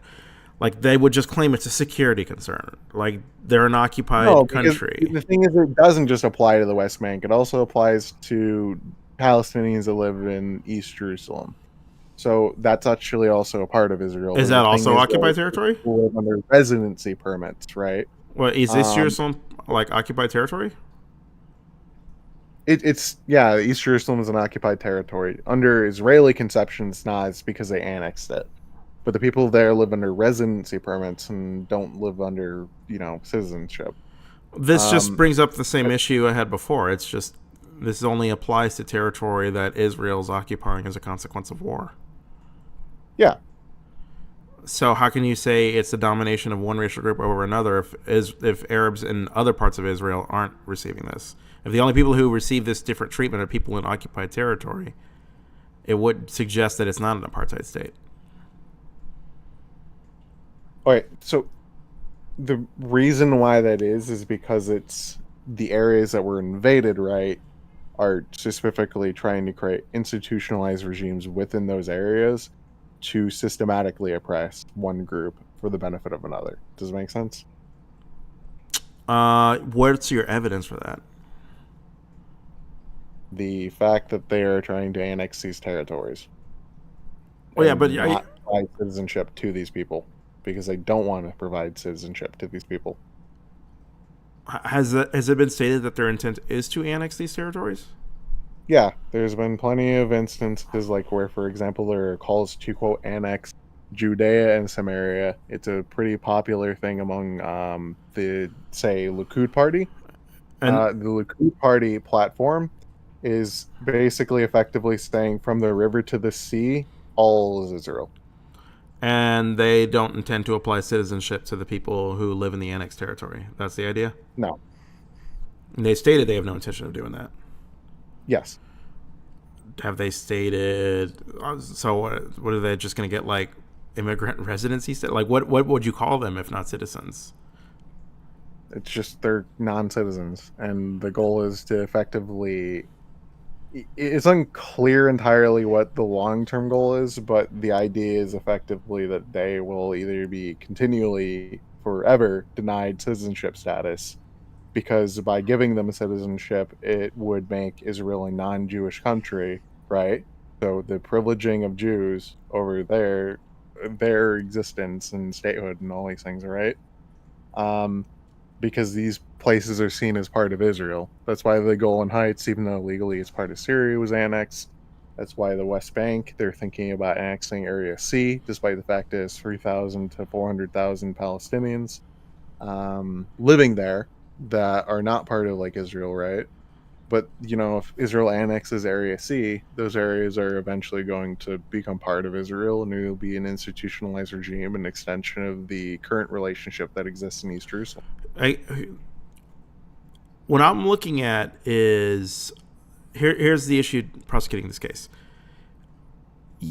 For all these discriminations you could point out, there could be alternative hypotheses which do explain these discriminations, such as the trial by military tribunal could just be like, well, they are under occupation, and the annexation not applying to citizenship could be, well,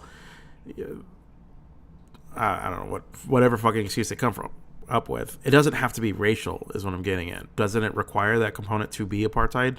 How would you prove it's apartheid without that? Because the institutionalized regime is specifically applied to non-Jewish minorities. The Because they're institutionalized non-Jewish regime is minorities. specifically applied to non-Jewish minorities. What institutionalized regime is applied to them? The occupation regime that also, for example, only applies Oh, to so them. as in like And the not occupation government doesn't govern the Israeli citizens? yes, it does not govern West Bank Jews. So if like a West Bank Jew, murders a Palestinian Arab, do they get tried by military tribunal then, or the occupation No, government, or do they get tried by the Israeli government? Israeli government. But the problem is, though, is there's impunity for doing that. They, generally speaking, do not prosecute crimes against these people with residency at best in these areas. Instead, it's kind of just tolerated. It's the Israeli government or the is there a purpose in making a distinction between the occupation government and the Israeli government here? No, not really. Okay, so the Israeli government doesn't prosecute people if they commit a murder against a Palestinian Arab living in the West Bank. Yeah, very often, for example, settlers will go into other communities. They will damage, destroy the property. They'll empty, for example, water tanks that exist on Palestinian settlements. Regularly, for example, they will destroy Palestinian settlements that are set up inside the West Bank. But they won't destroy, for example, Jewish communities all the And you're time. telling me the Israeli Uh, government allows this to happen and does nothing about the perpetrators? yeah, probably like 99.9% of the time. Oh man, 0.01%. Um, Like there's this one instance that comes to mind where a settler burned a child alive and the house burned down where the Israelis did prosecute it. But I mean, like, there is like regular examples of like just settlers going into like villages with guns, harassing, kicking people out, and the Israel taking no action. Like, you just have to like look at Bet Salam. They have like a pretty good record of like Betsalam? examples. What happened in Yep. Betsalam? Bet Salam is a human rights group that keeps track of it. Yesh Din is another. But they're Israeli human rights groups that monitor settler activity against Palestine. If a Palestinian Arab were to uh, take revenge against a Jew, doing one They of would these be things, subject to military law. they would be subjected to military And tribunal. here's like another thing that kind of exists in terms of like the tiered hierarchy between these two groups, right? Well, yeah, it's true. Like, say your Arab Israeli citizen is tried by civil court if, say, someone comes and kills my family or something like that, right? And I tried to, like, by knife violence, take revenge. Or, for example, let's say I am Mm-hmm. associated with like Hamas or some group, right? Or Yeah. just I just get accused of something for whatever reason, right? I could have taken part in civil disobedience, etc. And then I'm accused of being like a person with connections to Hamas, right? Okay. There is like a certain portion of people who are in jail right now who are not tried, right? They were just arrested and they're put in detention, right? And that's because they're considered a security risk. They cannot see the evidence against them. They can have a lawyer and appeal, but they get the general accusations against them, but they're never showed the evidence that's used against them to actually like prove that they committed that crime or whatever. So their civil rights are violated. So Yeah. military tribunals don't respect their civil rights. Like they don't get this. Their rights aren't protected under military tribunal. Would they be protected under civil law? Hypothetically, yeah, if they were a citizen, yeah. In practice, do Arab Israelis under civil law have their rights protected? Um, yes and no. Uh, it's hard to go through that process to have their civil rights protected. So, like, one example I can think of that I brought up earlier is like people trying to move into like the settlements I told you about within Israel proper. There's about 950 of them, okay? And I think they make up about 40% of the actual like territory in terms of land in Israel, okay? And so these communities can deny access to people basically by saying like, "Oh, this person's Arab. I don't want them here," right? They can come to that conclusion, right? And that can get challenged, but it has to be taken to the Arab Supreme Court. Sorry, the Israeli Supreme Court. And the problem is like when things are taken to the Israeli Supreme Court, they're long cases. They're handling a bajillion other cases at the same time. It's a long, arduous process, so usually people don't want to go through it, right? But like people have done this, but it's only like two people live within these settlements that are Arab Muslims. So then the argument is that their rights are protected, but the barrier for entry to protecting those Yeah, rights is just too they're high for like them to feasibly take. extremely like systemically targeted in this way. Um,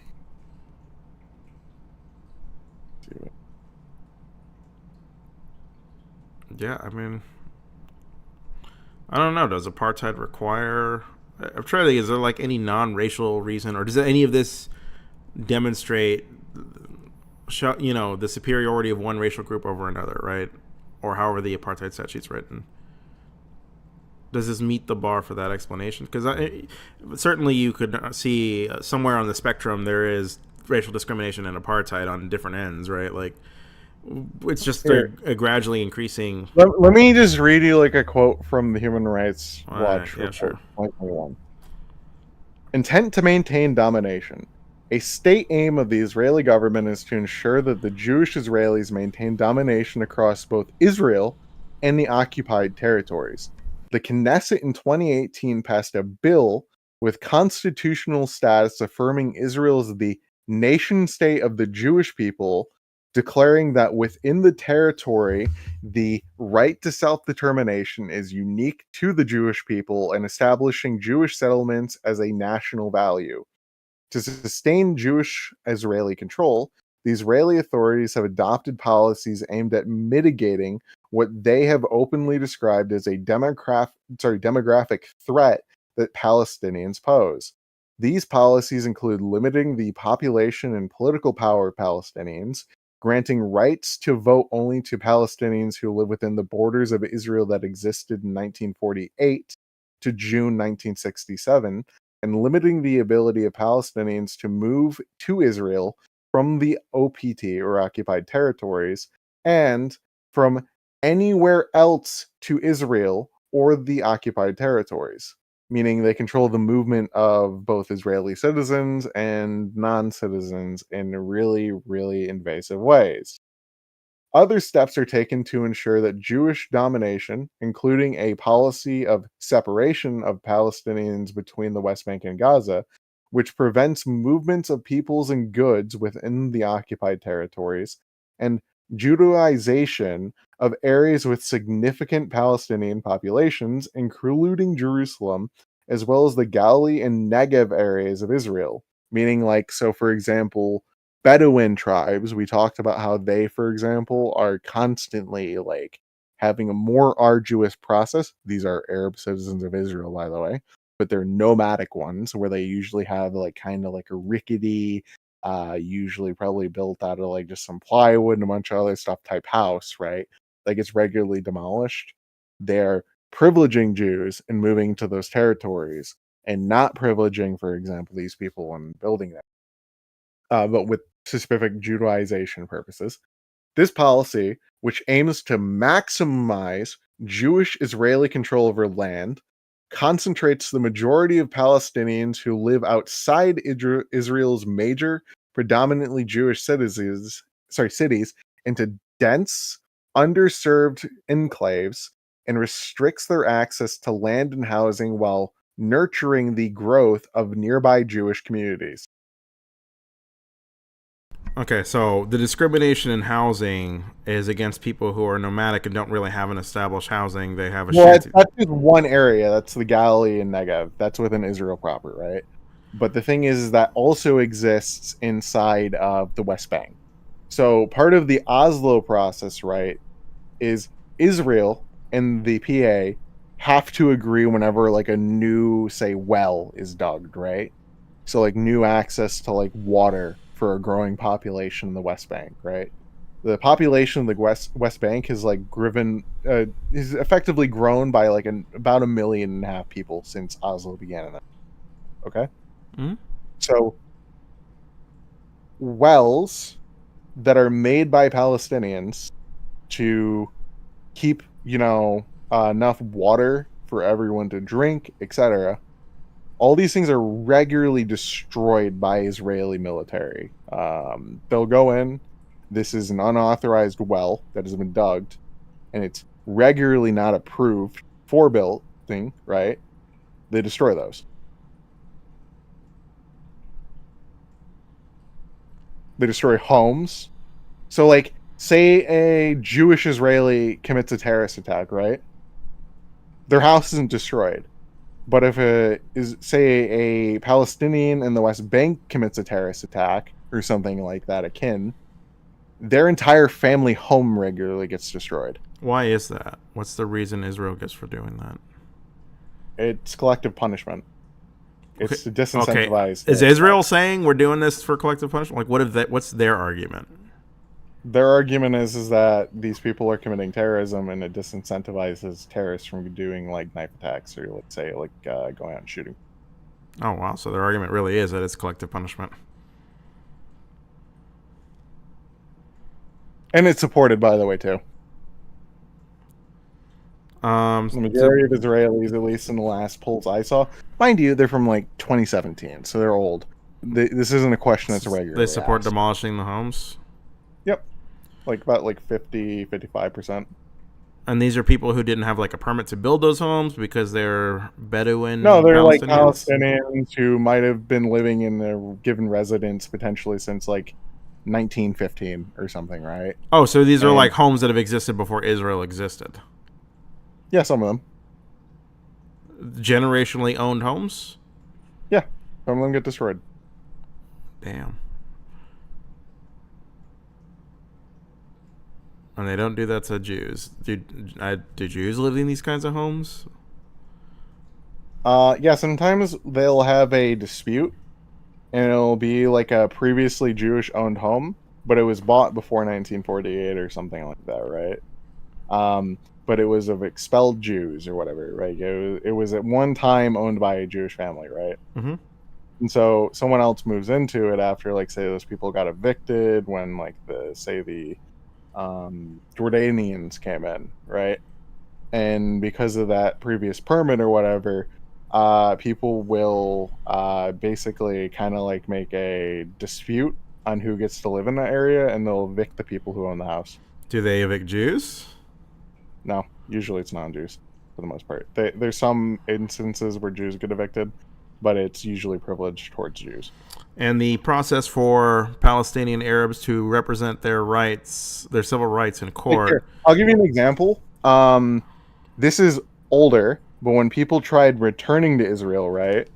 Or say there were internally displaced people within Israel during the 50s when the abandoned properties law passed, they would try to move back to their community, right? And so the military would go in and they destroyed the entire village. Just so after the Supreme Court ruled against them and whether or not these people get to live there, the Israeli military went in and destroyed things. Now that's not happening now, but that type of stuff is kind of like telling you the attitudes of the state towards both their Arab citizens and then also, for example, those within the West Bank. And they still kind of act in very similar ways today. Can you believe Matt Gaetz was almost our attorney general? Yep. Family values, my guy. That's the family values party there. Yep. Apparently he slept with a 17-year-old, but he didn't know she wasn't 17. The classic bartender defense, I think, or bartender bar defense. Oh, they also have like explicit design. So they have, by the way, like actual like goal percentages on the ethnic and demographic makeup of East Jerusalem. Did you know this?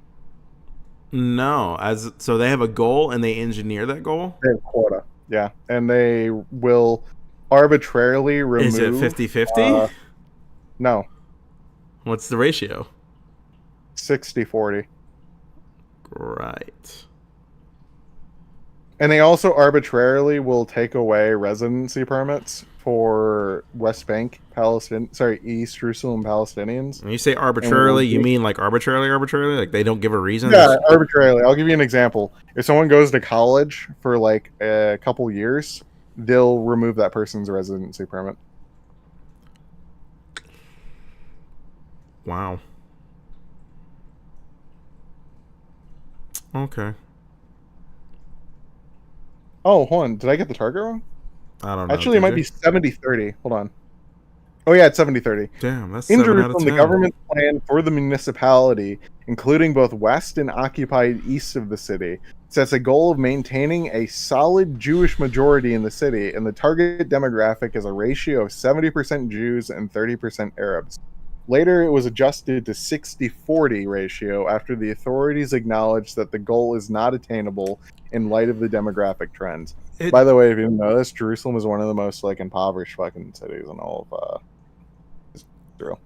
I seem to remember you talking at some point about like a right of occupied people to resist. What does that entail, and does it apply to East Jerusalem as well, and the West Bank? Like, what does the right of resistance look like?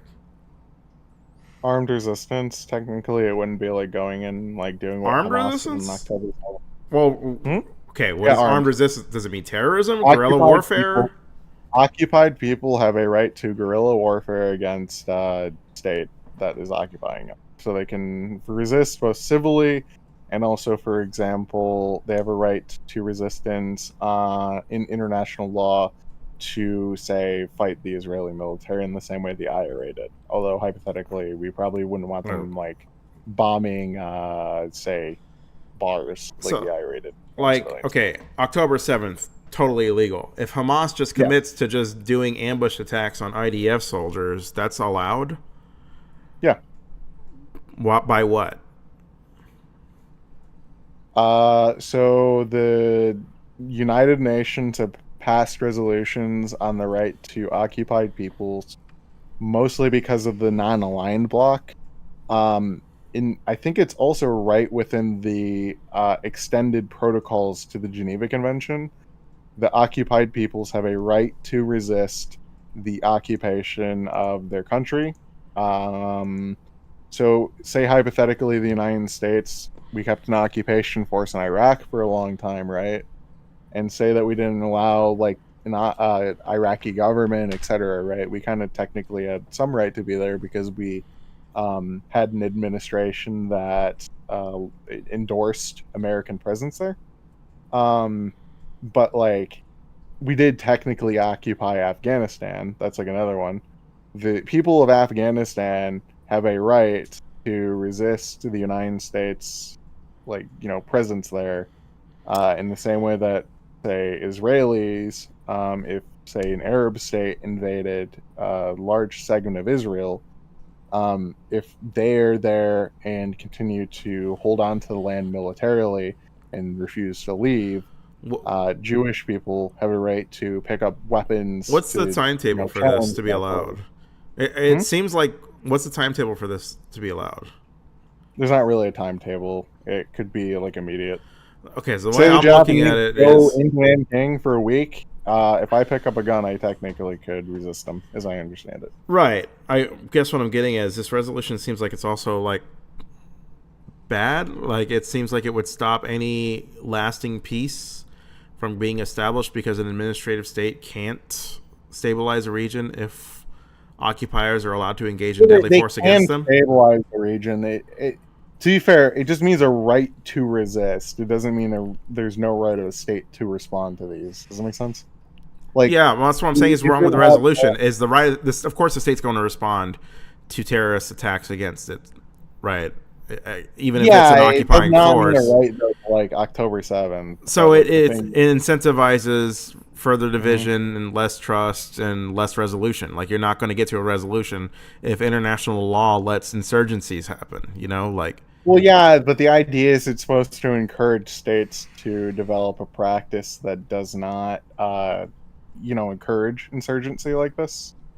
Um, but the problem is that Israel doesn't actually follow occupation law. Like, there's three ways you could look at this. Israel does not maintain previous order that existed. So under Jordan, they did not continue a lot of the civil law that they're supposed to because Jordan was the previous, state there. Um, they did not, for example, continue to allow UNRWA to function. I don't know if recently you heard they banned UNRWA to continue functioning in East Jerusalem. And the third thing is that they're not allowed to move in their own population into these territories under occupation, right? Um, and they technically say that they're not occupying, the West Bank, but they're still applying, occupation law to the Palestinians okay. on legal contradictions of Israeli talking points. We've been talking for 2.5 hours, my friend. I'm more. Do you got any final thoughts? I don't know. You do not know if you have any final thoughts. I mean, it's just kind of like an aimless conversation was what we agreed to, right? So, I mean, not really. Thanks. I'm Uh, sorry. okay. Oh no, wait. What Mhm. is what does Destiny get wrong about this that you've seen? That I've seen. Yeah. In your opinion, what are some things Uh, Destiny gets wrong about this debate? I mean, that would be like way too long to talk about. I mean, like the guy like acted like, for example, there was no punitive aspect to the Israeli blockade in 2007 of Gaza. But I Well, mean, like, what's up? did he actually say that? Yeah, And what was the punitive aspect that happened? I mean, they blockaded. Let's see here. So they blockaded croissants, cookies, medical devices. Um, they blockaded. We can get you a listing What? actually. Okay, was it? How do you know this was punitive though? Like, could they not claim their security concerns? Like what? What is the fucking like security concern of Kraft mac and cheese? Um, I mean, they could think that like Hamas is smuggling something through Kraft mac and cheese. I fuck if I know, dude. Right? I don't know, What do but you mean though? Like, is I don't know how you what is justify like Israel saying? blockading What is macaroni. what's I mean, to Israel's? be fair, Well, what hold was on. Israel's Israel, when they were justification? confronted about this is the interesting aspect. When they were confronted about this, they justified it by saying it was a luxury item. Okay, what's the There's no rep? security concern. Oh, and you're not allowed to blockade luxury items. No, you can't blockade medical. You can't blockade fucking anything that is like targeted towards punishing the civilian population. You can only blockade things that are like actually like an actual threat, right? And so like when people talked about how they blockaded cookies for a little while, people were talking about sugar, right? Mm-hmm. Israel didn't blockade sugar. Like that's the thing. Yeah, I don't know. They just blockaded the sugar And to cookies. be fair, like there was also kind of like a stated intent that this was punitive too. The idea is that they create extremely harsh What conditions. was the statement? Well, one of them is that there was a leaked statement that one of the officials said that they're putting Gazans on a quote diet, right? In Mm-hmm. like kind of like a cynical way. Um, That but could the be a main joke. thing How does that was establish intent? That could just be a joke. it wasn't a joke. It was like a cynical comment in private that basically all these really really harsh measures are like targeted towards the civilian population to hurt them, right? And the thing is that that's not like a given right of a state to do. Um, but anyway, the more important part is that there was a stated intent recorded by the. You remember how like Hillary Clinton's emails were leaked? Yeah, the John Yeah. Podesta hack. Well, yeah, but there's one on the website. Can't remember the WikiLeaks or whatever. There's one of those emails that records this effectively a explanation behind the punitive aspects to the blockade, right? And they basically say that we want to create conditions that are like so hard on the population that they'll overthrow Hamas. Um, is there any sort of evidence that Hamas uses sugar from cookies or sugar as from any other resource to make rockets? I mean, they just import sugar. Sugar was never banned. Does Hamas use sugar? Is there Yeah, it's any called security concern with sugar? fuel. I mean, they're not like the reason for banning cookies was not sugar. The reason for banning cookies is entirely political. Gotcha. Um, but to explain it real quick, if you look at how they would do that, is if you mix candy with like really highly concentrated called fertilizer.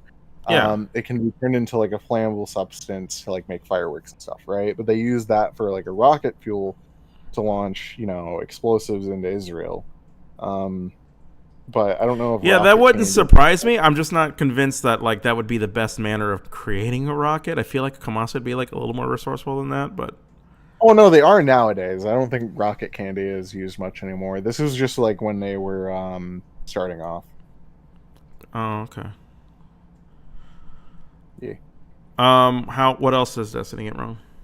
Is there anything else you? Oh, I mean that was like one I think he's admitted he was wrong on, but like I mean like it's usually just the same general problems. Like um like I just kind of like feel whenever he's like generally talking about the topic, he has like a fairly sympathetic view towards the Jewish side of things when it comes to their perspective on stuff. And he'll regularly make a bunch of kind of unreasonable defenses of the Israeli side, but What not are too some unreasonable defenses?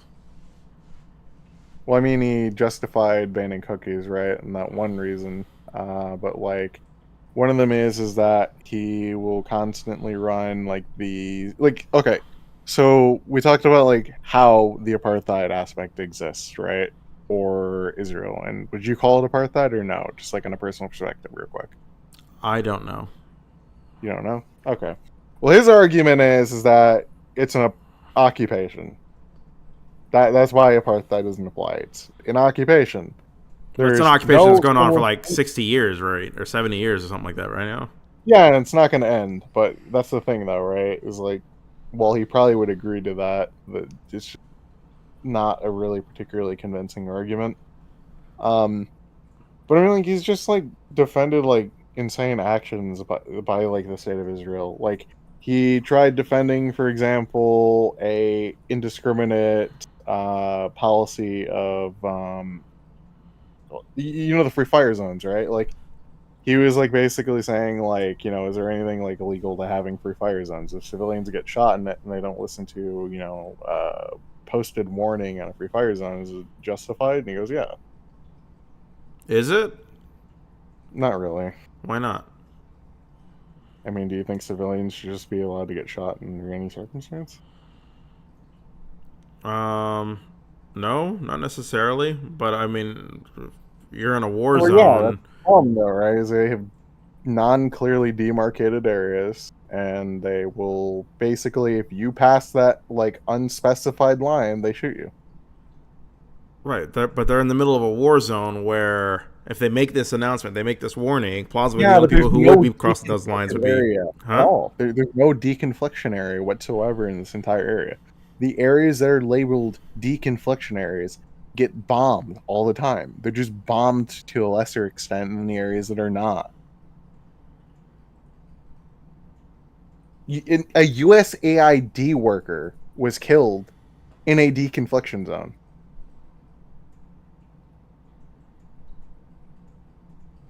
Okay, gotcha. Um, any final thoughts, sir? No. Okay, I'm like on my first free day from my break, and I'm like exhausted, and I'm still waking up at like 5 a.m. and it's horrible. I'm just trying to sleep in. I'm sorry. Teaching sucks. No problem, buddy. All right, well, thank you for the conversation.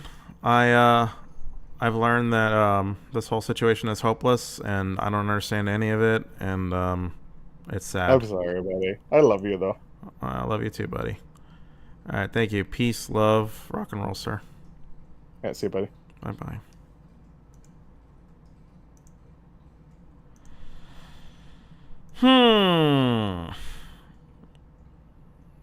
This topic gives me a headache. This was a long, winding conversation. It was an enjoyable conversation, but wow, that's just a very complicated topic.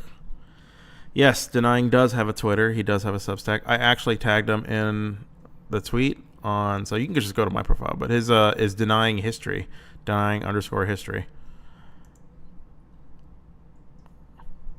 I just tagged him in a tweet. So Denying_history. Yeah, he's a historian. He's I think he was a PhD student, but he's got like a master's in shit, early at Soviet history, something like that. Some crazy shit like that. But he tends to know quite a lot about this, quite a lot more than I do about this kind of shit. And I always feel very out of my depth when I'm talking to him. But that was a fun conversation. I feel like I learned a lot because I actually don't know shit about this conflict. I know like the very basics, but like I don't feel confident to debate this shit with anybody. Every time I do, it's just like I don't know. People will bring up shit like I ain't even fucking heard of, and it's just so all over the place. This whole thing is a convoluted mess. I don't know how motherfuckers like read about this shit for hours a day. They're insane. I like terrorism. That's came out wrong. I like studying terrorism. I like reading about terrorism, but this particular conflict has got so many different Jimmy's Russell that I'm like weirdly turned off by it. All right. Peace, love, rock and roll.